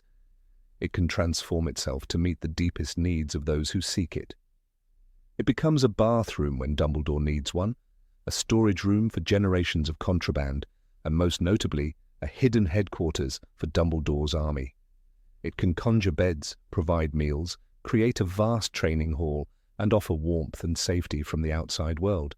And yet, when it matters most, when Hogwarts is under siege and students seek true sanctuary, the room reveals uncomfortable limitations. Flames can consume it, stone can collapse, lives can be endangered. Why? How can a place of such magical adaptability fail at its most crucial moment? During the Battle of Hogwarts, the Room of Requirement should have been the perfect sanctuary. As Harry, Ron, and Hermione return to Hogwarts in Harry Potter and the Deathly Hallows, the room transforms once again, this time to shelter the remaining DA members and students fleeing the tyranny of the Carrows and the looming war. Neville Longbottom, now a leader of the Resistance, reveals how the room has been their refuge. "We've been hiding out here," he explains, and the room obliges their need with hammocks, bathrooms, and protective enchantments. It becomes a world within a world, unreachable by Death Eaters, untraceable even by magic. But that illusion of invincibility begins to crack when Harry uses the room to access the place where Ravenclaw's lost diadem is hidden, the so-called Room of Hidden Things. It becomes a cluttered, chaotic maze of discarded items. This alternate version of the room is physically dangerous in its own way, filled with unstable stacks of broken furniture, sharp objects, and magical debris. It's not a safe environment, despite being conjured by the same magic that once provided warm blankets and hot meals. And when the trio is ambushed by Draco Malfoy, Vincent Crabbe, and Gregory Goyle, the room becomes a death trap. Crabbe casts fiendfire, an uncontrollable magical fire so powerful it consumes everything in its path. The fire engulfs the room rapidly, devouring centuries of forgotten objects and threatening to kill everyone inside. The fire was swirling now like a hurricane, the flames forming a gigantic fiery monster, the book describes. In this moment, the room is not impervious, its walls do not protect, its ceiling does not hold. Harry and his friends narrowly escape on broomsticks, and Crabbe dies, consumed by his own curse. How could such a powerful magical entity allow this to happen? It's easy to assume that the room is limited only by the imagination or needs of the person seeking it, but the events during the Battle of Hogwarts show that it's more complex. The room adapts to a need, not to a wish. When used for storage, it provides space and secrecy. When used for refuge, it gives shelter. But it doesn't promise indestructibility. It never claims to be a fortress. When the need is survival, it helps until real-world magic, like fiendfire, enters the picture. Then, it seems, the room is no more than a magically disguised hall within a very real, very destructible castle. What's most troubling is that the room doesn't offer an automatic escape route during the fire. Despite its intelligence, its ancient magic, and its awareness of danger, there's no magical evacuation system. Harry and his friends are forced to improvise with broomsticks they happen to find among the hidden junk. There's no emergency exit, no safety override, nothing to halt the inferno. The room reacts to the fire as a static location would. It doesn't change to save the people inside, even though its very nature is change. Why? This raises the uncomfortable idea that the room's magic is not infinite. It operates within a framework, possibly even a spell, that contains hidden rules. These rules are not explained, not documented, and not understood by anyone in the story. But their existence is undeniable. The room can't heal injuries. It can't override lethal magic. It can't relocate itself. Despite being rooted in powerful, possibly sentient magic, it doesn't think ahead. It reacts. It obeys. It serves, but never commands.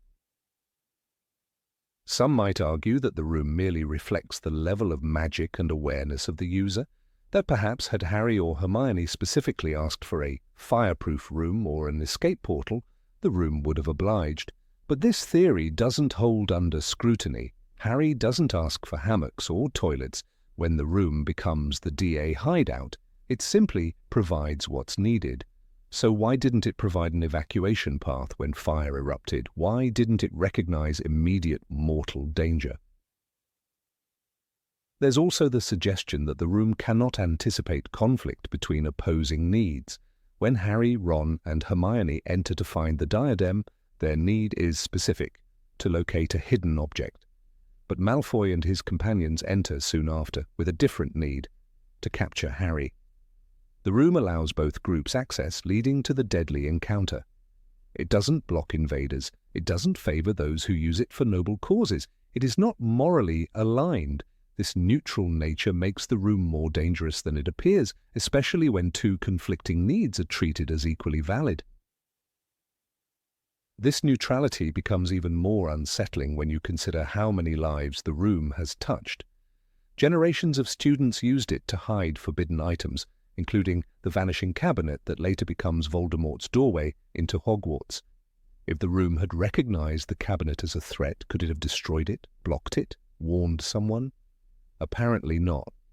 The room is responsive but not protective, magical but not wise. It mirrors the desires of the moment, but it doesn't discern long-term consequences. One could say, the room is a magical tool, not a conscious being. But that too is problematic. The room seems aware of context. It adapts its form not just to the words spoken, but to the urgency of the seeker's condition. When Dobby brings the trio to the room with injured students, it immediately provides cots and medical supplies. That's a deeply intuitive response. It acts like a healer.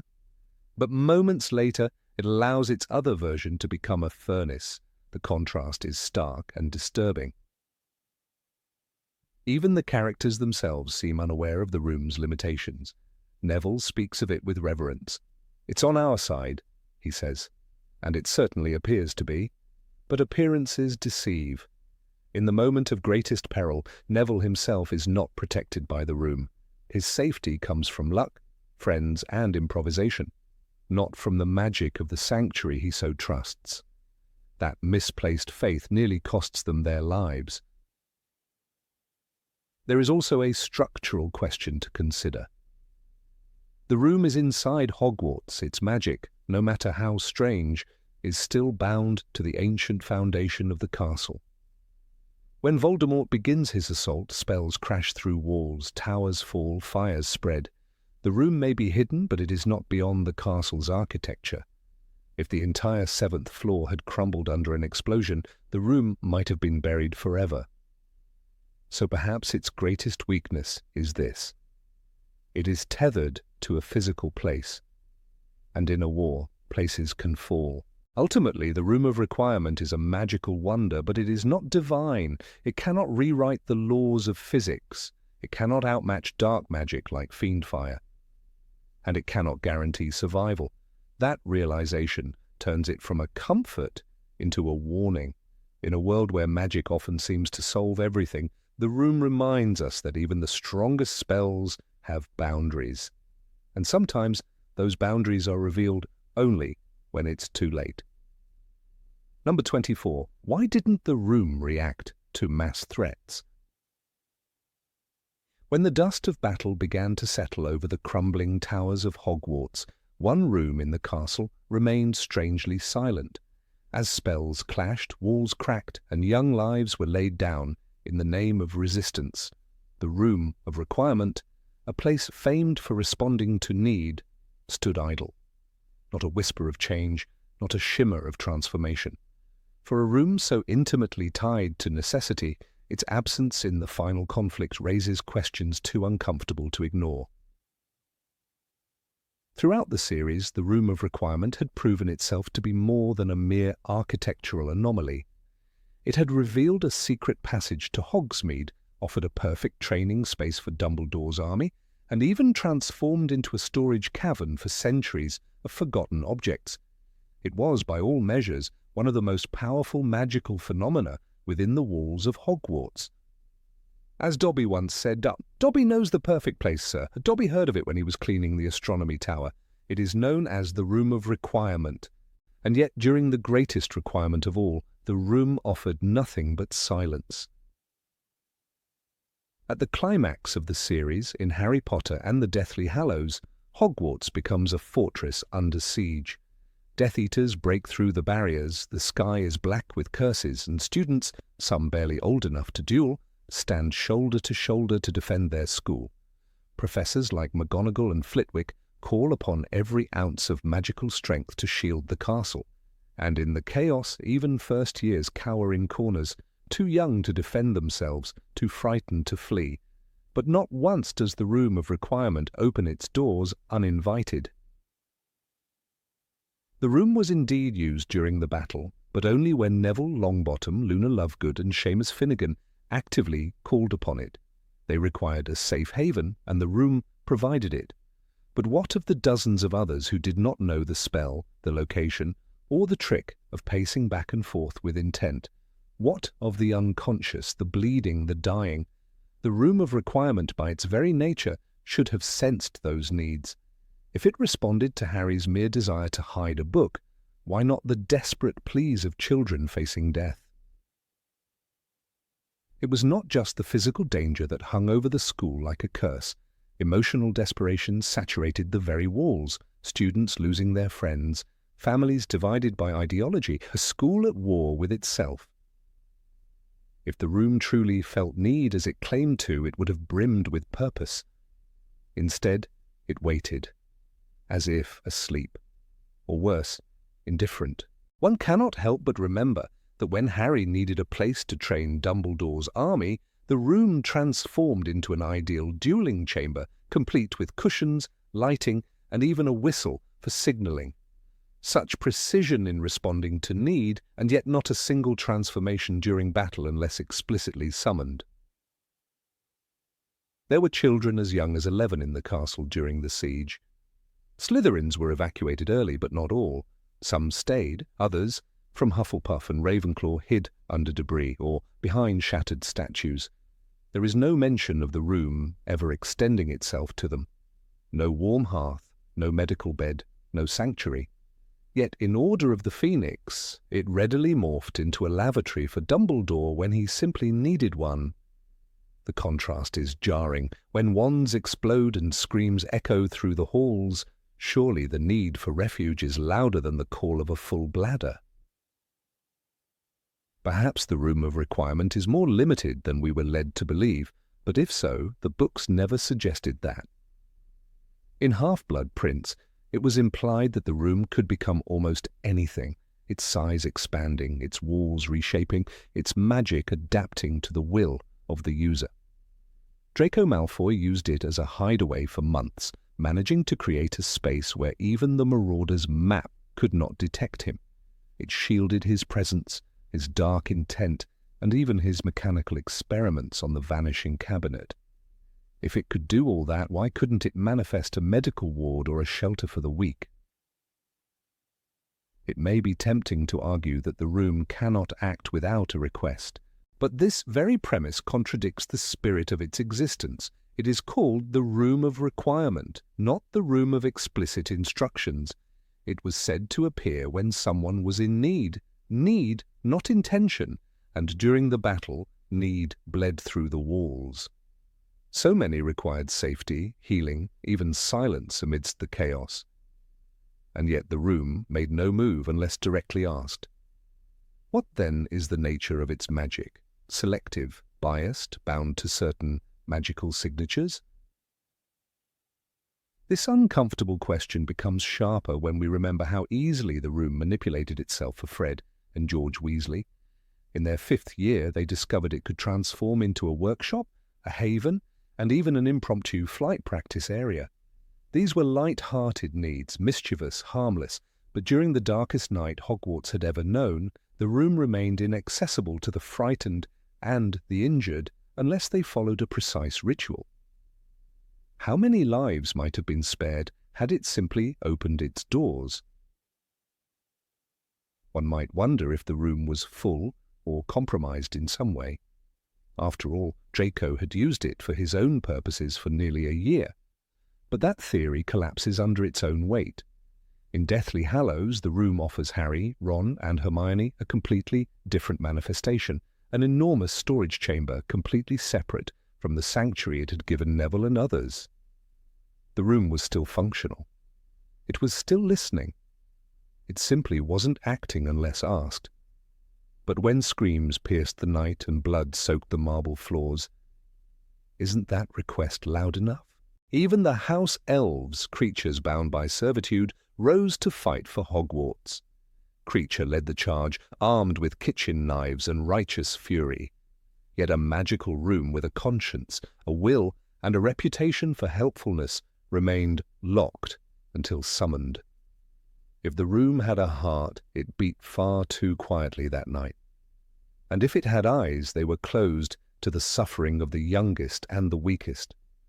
What does that say about its moral compass? Is it even a sentient force at all, or just a magical echo blind to anything not formatted in ritual? The room of requirement may also reflect intent more than need, a subtle but damning distinction. If the room responds only to structured thoughts, then it does not sense pain, fear, or helplessness. It merely obeys a certain kind of logic. That would explain its coldness during the battle, its absence of will. But if that is true, then we must reevaluate its legacy. It is not a place of magic and mercy, but a mechanical construct, no more helpful than a spellbook that refuses to open unless tapped thrice. What makes this question more troubling is that J.K. Rowling offers no explanation. The room fades from narrative importance after the trio escapes the fiendfire set by Crabbe. No mention of it protecting or aiding in the aftermath. Its silence is absolute. After playing such a pivotal role in earlier books, its disappearance feels like narrative betrayal. It becomes a forgotten character at the story's climax, and in that absence the weight of its potential haunts the reader more than its actual deeds. There's a quiet tragedy in imagining what might have been. A room filled with cots for the wounded, blankets for the shivering, shields for those too scared to lift their wands. Perhaps even a place where ghosts and the living could stand together in mourning, but none of it came to pass. The room of requirement, the one place that always gave what was needed, chose silence. Or perhaps it was never really a hero at all, just a mirror reflecting who dared to ask. And those who didn't, those too weak to walk or too young to know, were simply left behind. Number 25. Why doesn't it defend itself from abuse? The room of requirement has always been portrayed as a miraculous manifestation of Hogwarts' sentient magic, a space that appears when someone is in dire need, adapting itself to fulfill that need precisely. And yet the very nature of this room, its responsiveness and limitless utility, presents an uncomfortable question that few dare to ask. Why does such a powerful magical space have no apparent safeguards against exploitation?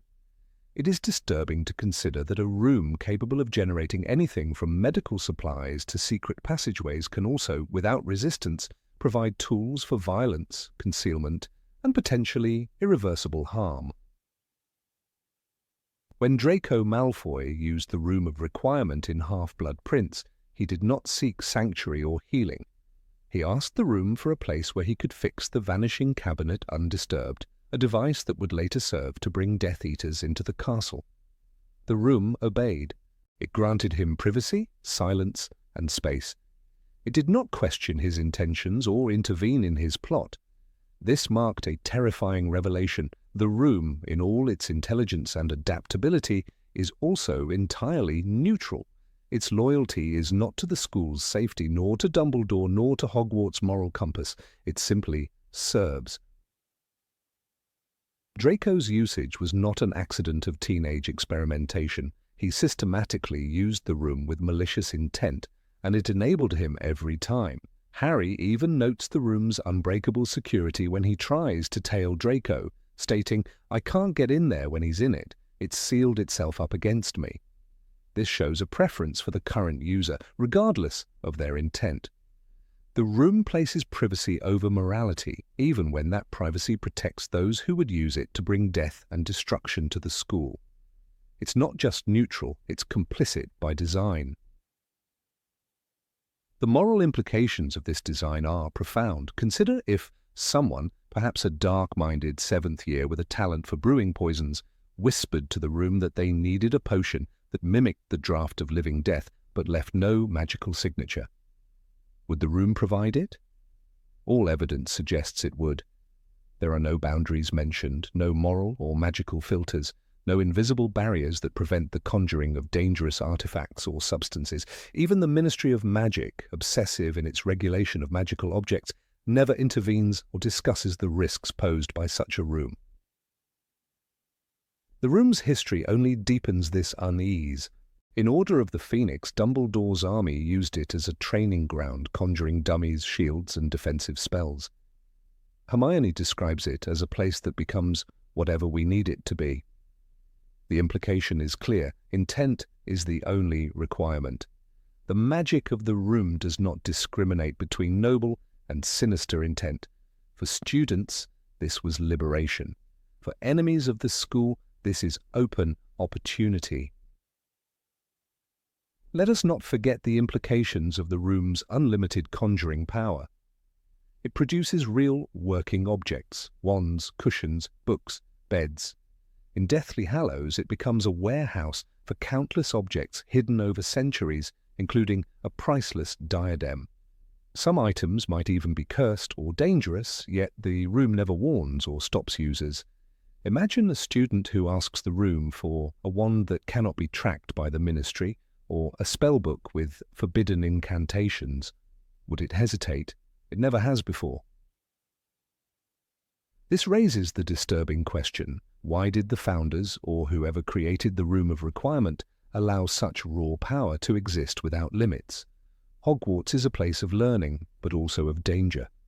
Every corridor has its secrets, every spell its consequences, yet the Room of Requirement, arguably one of the most potent magical creations in the castle, is a free-for-all.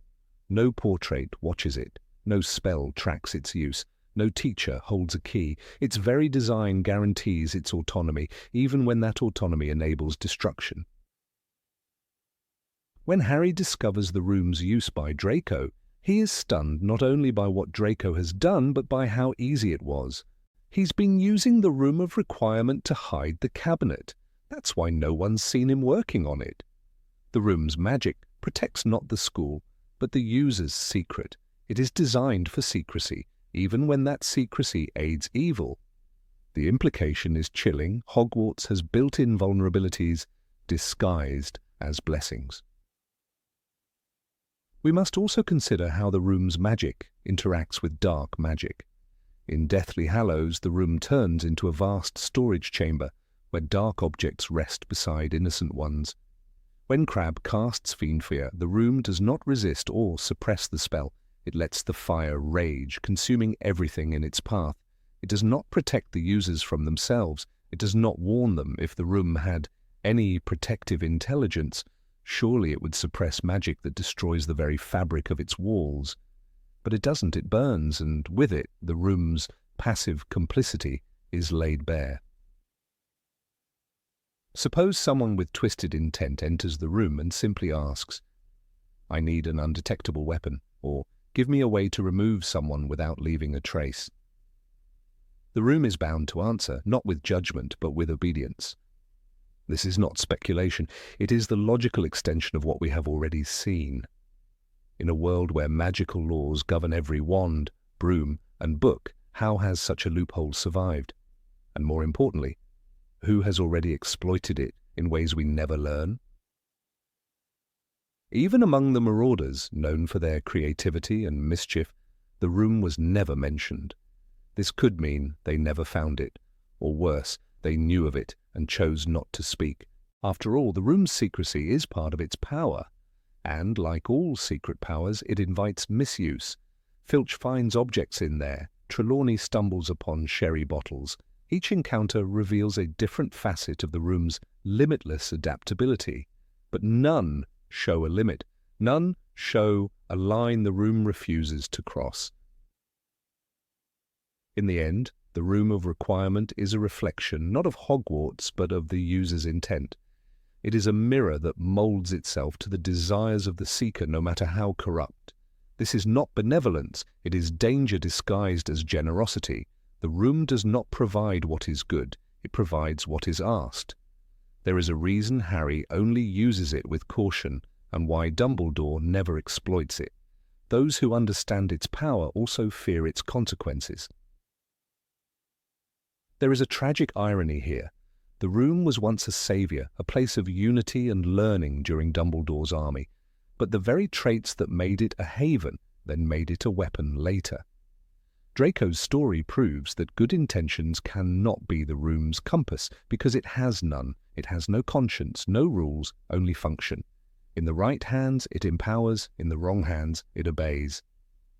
If Hogwarts is supposed to teach not only magic, but responsibility, then why has this room been left untouched by oversight? Why do professors, including Dumbledore, allow such unchecked magic to exist beneath their feet? One might argue that Hogwarts is full of dangers, stairs that move, forests that kill, beasts that roam. But those are obstacles, not tools. The room of requirement is a tool, and tools. In the wrong hands are weapons, and so the question remains, disturbingly unresolved. Why does the room of requirement not protect itself from abuse? Why does it not refuse when asked to produce weapons, or to hide the fruits of a dark mind's labour? Why is there no magical equivalent of no? In a world built on spells of protection, consent, and control, the room of requirement's passive compliance is not magic, it is moral negligence. Number 26. Why doesn't it remember regular users? Every time Harry Potter walked past the blank stretch of wall on the 7th floor, his steps slowed, his heart sped up, and his thoughts turned focused. The room of requirement never failed to respond and eventually, but it always demanded the same process, 3 passes, the same intent, the silent wish growing in the mind like a flame catching on dry leaves. Yet for all their countless returns, the room remained coldly impartial, offering no shortcut, no greeting, no recognition. Harry could walk this hall 100 times and still have to beg. For a magical chamber said to meet the deepest needs of a witch or wizard, it curiously never learned the people who relied on it most. There is something troubling about that. Magic in the wizarding world often mirrors human emotion. Wands choose their owners. Portraits in Hogwarts develop affections and grudges. House elves serve with loyalty that borders on love. Even the Sorting Hat possesses memory and personality, calling Harry difficult and recalling conversations from years before. But the room of requirement, which shelters, conceals, provides and protects, seems to function more like a vending machine than a magical companion. It opens when asked, but never before. It remembers nothing. It grows no attachments. Why? The trio, Harry, Hermione and Ron, used the room of requirement repeatedly throughout their school years. It wasn't just a hideout. It was a battlefield, a sanctuary, a classroom, a headquarters. Dumbledore's army trained within its enchanted walls. Harry summoned it when he needed to hide the Half-Blood Prince's potions book. Even when planning the resistance against Snape's regime in the final year, Neville Longbottom turned to it as the last hope of survival. Still, after all that, every new use required the old ritual. Never once did the room open out of fondness, urgency, or even recognition. It acted as if it had never met them. When Harry returned during the Battle of Hogwarts, battered and desperate, seeking Rowena Ravenclaw's lost diadem, the room didn't recognize him. It didn't breathe open a doorway as he approached. He had to perform the ritual yet again, this time with a more specific intent, to find a place where someone might have hidden something long ago. Only then did it respond, and not with warmth or familiarity, but with a vast, impersonal dump of forgotten objects. "The place where everything is hidden," Harry murmured, surrounded by the cast-offs of centuries.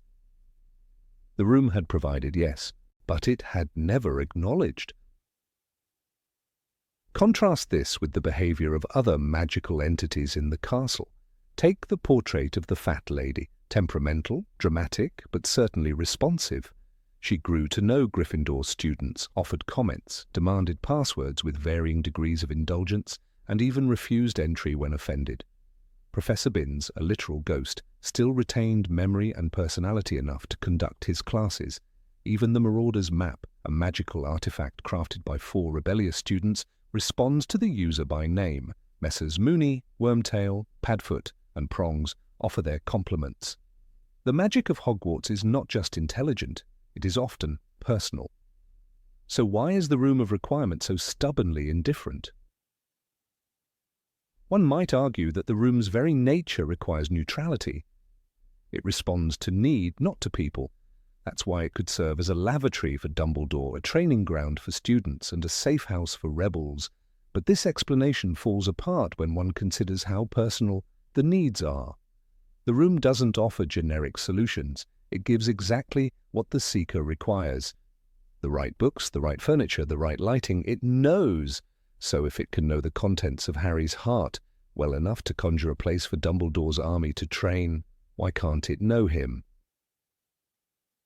The unsettling possibility is that the Room of Requirement has no memory.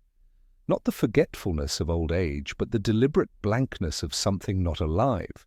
It reads the need, responds to the request, and then discards the interaction. Like a mirror that reflects but never absorbs, like a magical algorithm that performs but never bonds.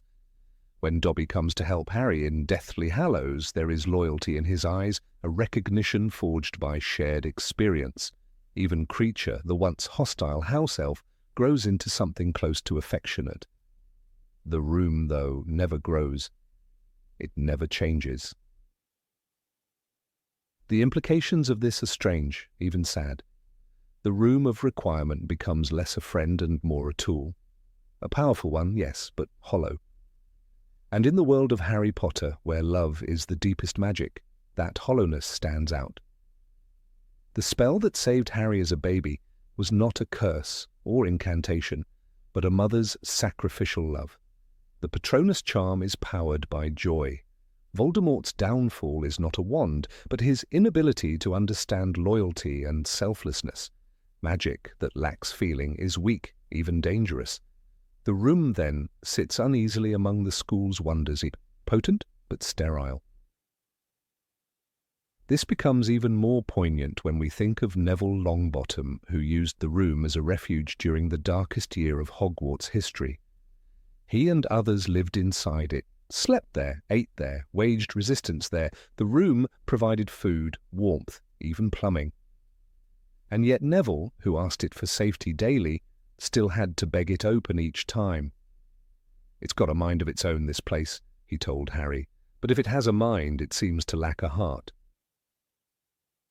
Even Tom Riddle, whose use of the room was brief and sinister, received no special recognition when he returned years later as Lord Voldemort. The diadem lay undisturbed, the room unchanged. It neither warned nor resisted. One might hope that Hogwarts itself would recoil at the return of such darkness, but the room simply waited for the next request.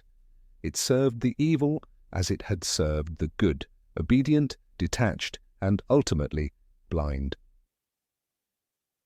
The closest the room comes to personality is in its changing shape.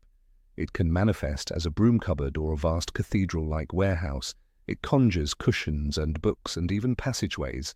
But transformation is not the same as memory. A chameleon may change color, but it doesn't recall your face. The room's power lies in response, not reflection, and in that lies its limitation. If we imagine the room as sentient as some fans have, then its lack of emotional growth is troubling. What kind of sentience observes desperate children hiding from torture and remains unchanged? What kind of awareness helps year after year, but never reaches out, never offers without being asked? Even the Whomping Willow, aggressive as it is, appears to recognize certain actions. The knot that freezes its branches is like a coded handshake. The room, in contrast, has no such code. It waits. Perhaps that is the tragedy of it. The Room of Requirement is a mirror of need, not of affection. It exists to serve, but not to care. It offers safety, but not warmth.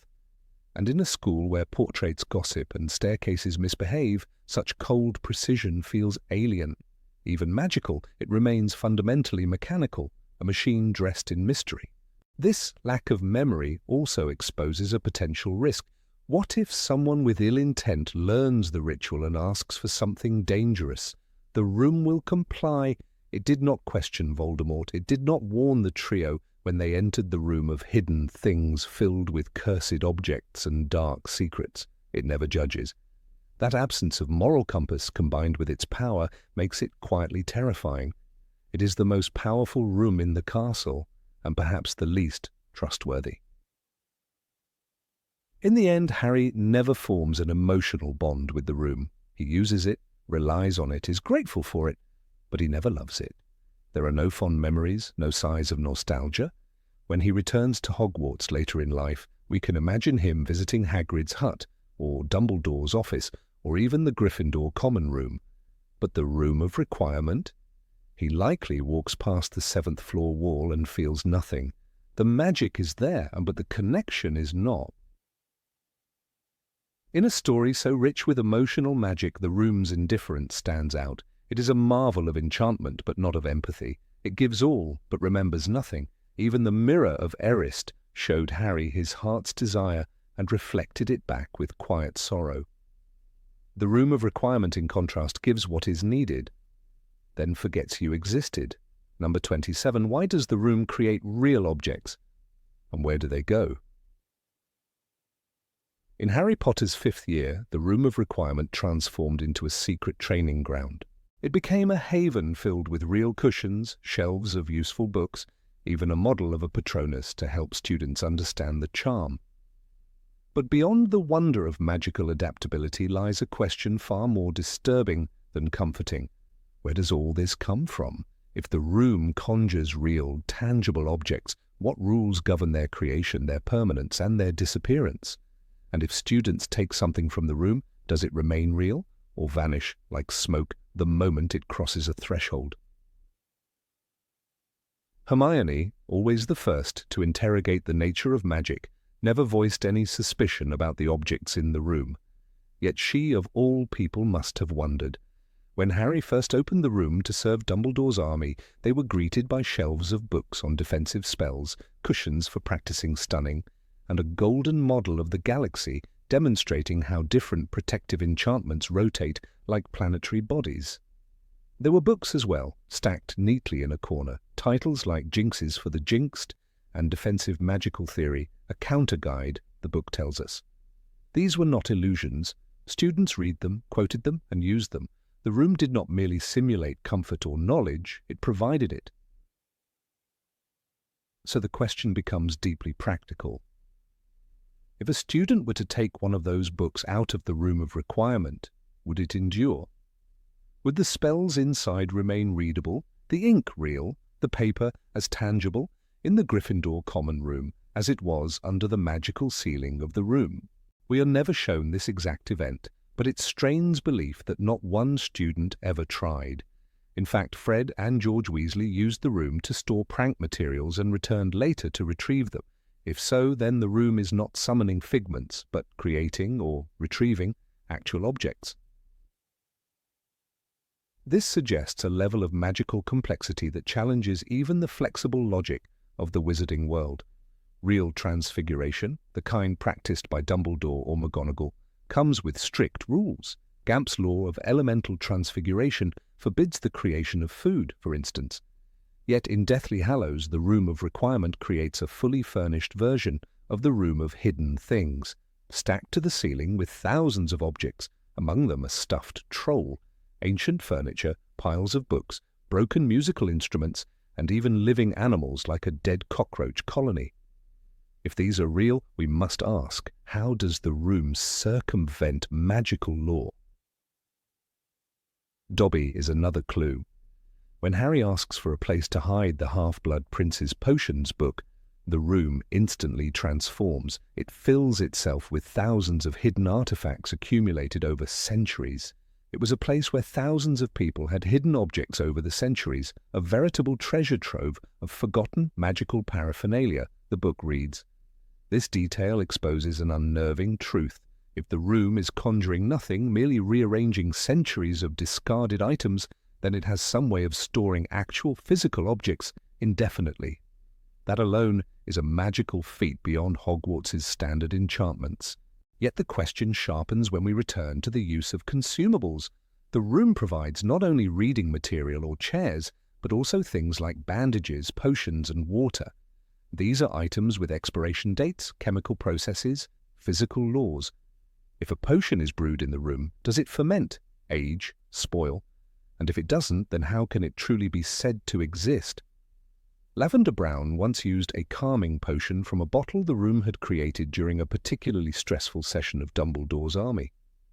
She reported it worked, made her drowsy, and slowed her heart rate. If true, then the potion had measurable biological effects. It was not a fantasy. When the room was used by Draco Malfoy to repair the vanishing cabinet, it didn't simply simulate the second cabinet's existence, it held the actual one, broken and real. Draco returned to it again and again, laboring to repair it. If the cabinet were an illusion, it would not have persisted. More importantly, he succeeded. A real cabinet was fixed inside the room, and it allowed Death Eaters to breach the castle. The room, then, is not simply a tool for internal transformation. It is a location capable of producing real-world consequences. We cannot escape the uncomfortable truth. The room of requirement violates the consistency of magical theory. It appears to obey need above all. But this elasticity in rules makes its magic more dangerous than helpful. And if food cannot be created magically, why could Neville Longbottom, hiding during the reign of the Carrows in Deathly Hallows, receive fresh bread, meat, and pumpkin juice from the room every day? "The room's been helping us out," he said. "Gives us food and blankets and everything." Was this because food was being drawn from somewhere else in the castle, or was it being bypassed from Gamp's law altogether? No answer is offered. If students could, say, summon magical items from the room and sell them in Nocturne Alley, what stops the room from being abused? What if someone asked for galleons, or a wand crafted of elderwood, or a philosopher's stone? We never see anyone push these limits, but the absence of such experimentation does not equal the absence of danger. It only means the narrative chose not to explore these dark paths. But the logic is hanging by a thread.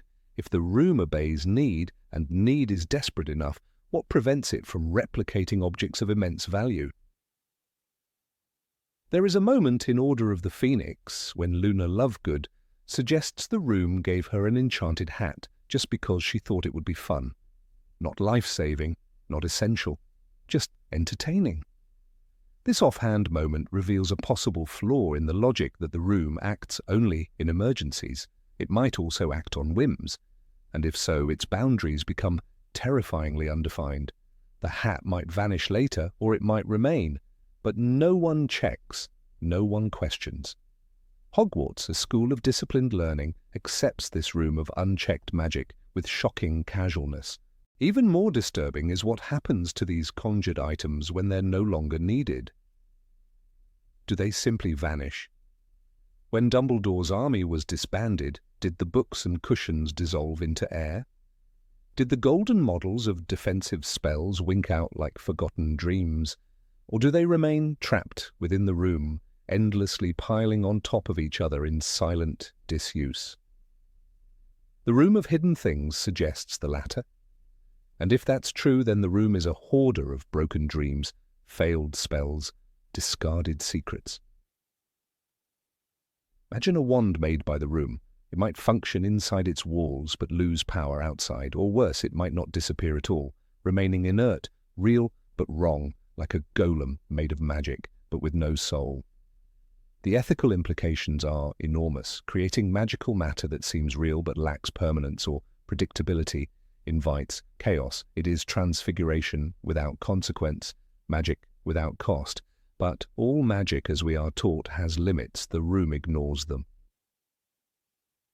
In this way, the Room of Requirement stands alone in the magical world, not for its usefulness, but for its terrifying ambiguity. It is the only magical artifact in the series with no clear creator, no set of known rules, and no limitation of function. The Marauder's map was created by known students, the Time Turner by the Ministry. Even Horcruxes have a strict and violent methodology, but the Room, it exists, it listens, it gives, and no one, not even Dumbledore, ever explains it. By the time Harry uses the Room for the final time to rescue the diadem of Ravenclaw, it has once again shifted shape. But this time, it betrays him. When Vincent Crabbe unleashes fiendfire, the Room offers no protection. It becomes a death trap. The magic that served for comfort and resistance now becomes a maze of fire and screaming walls. Perhaps this is the Room's final truth. It gives only what you ask for, not what you truly need. And in doing so, it reveals the danger of unchecked desire in the hands of those who do not understand magic's cost. If the Room can create, it must also destroy. And if it can destroy, then everything inside it, books, food, wands, hope, might one day simply be gone, not by theft or neglect, but by the Room's own shifting needs. This leaves us not with a helpful sanctuary, but a magical paradox, one that remains, even now, unanswered.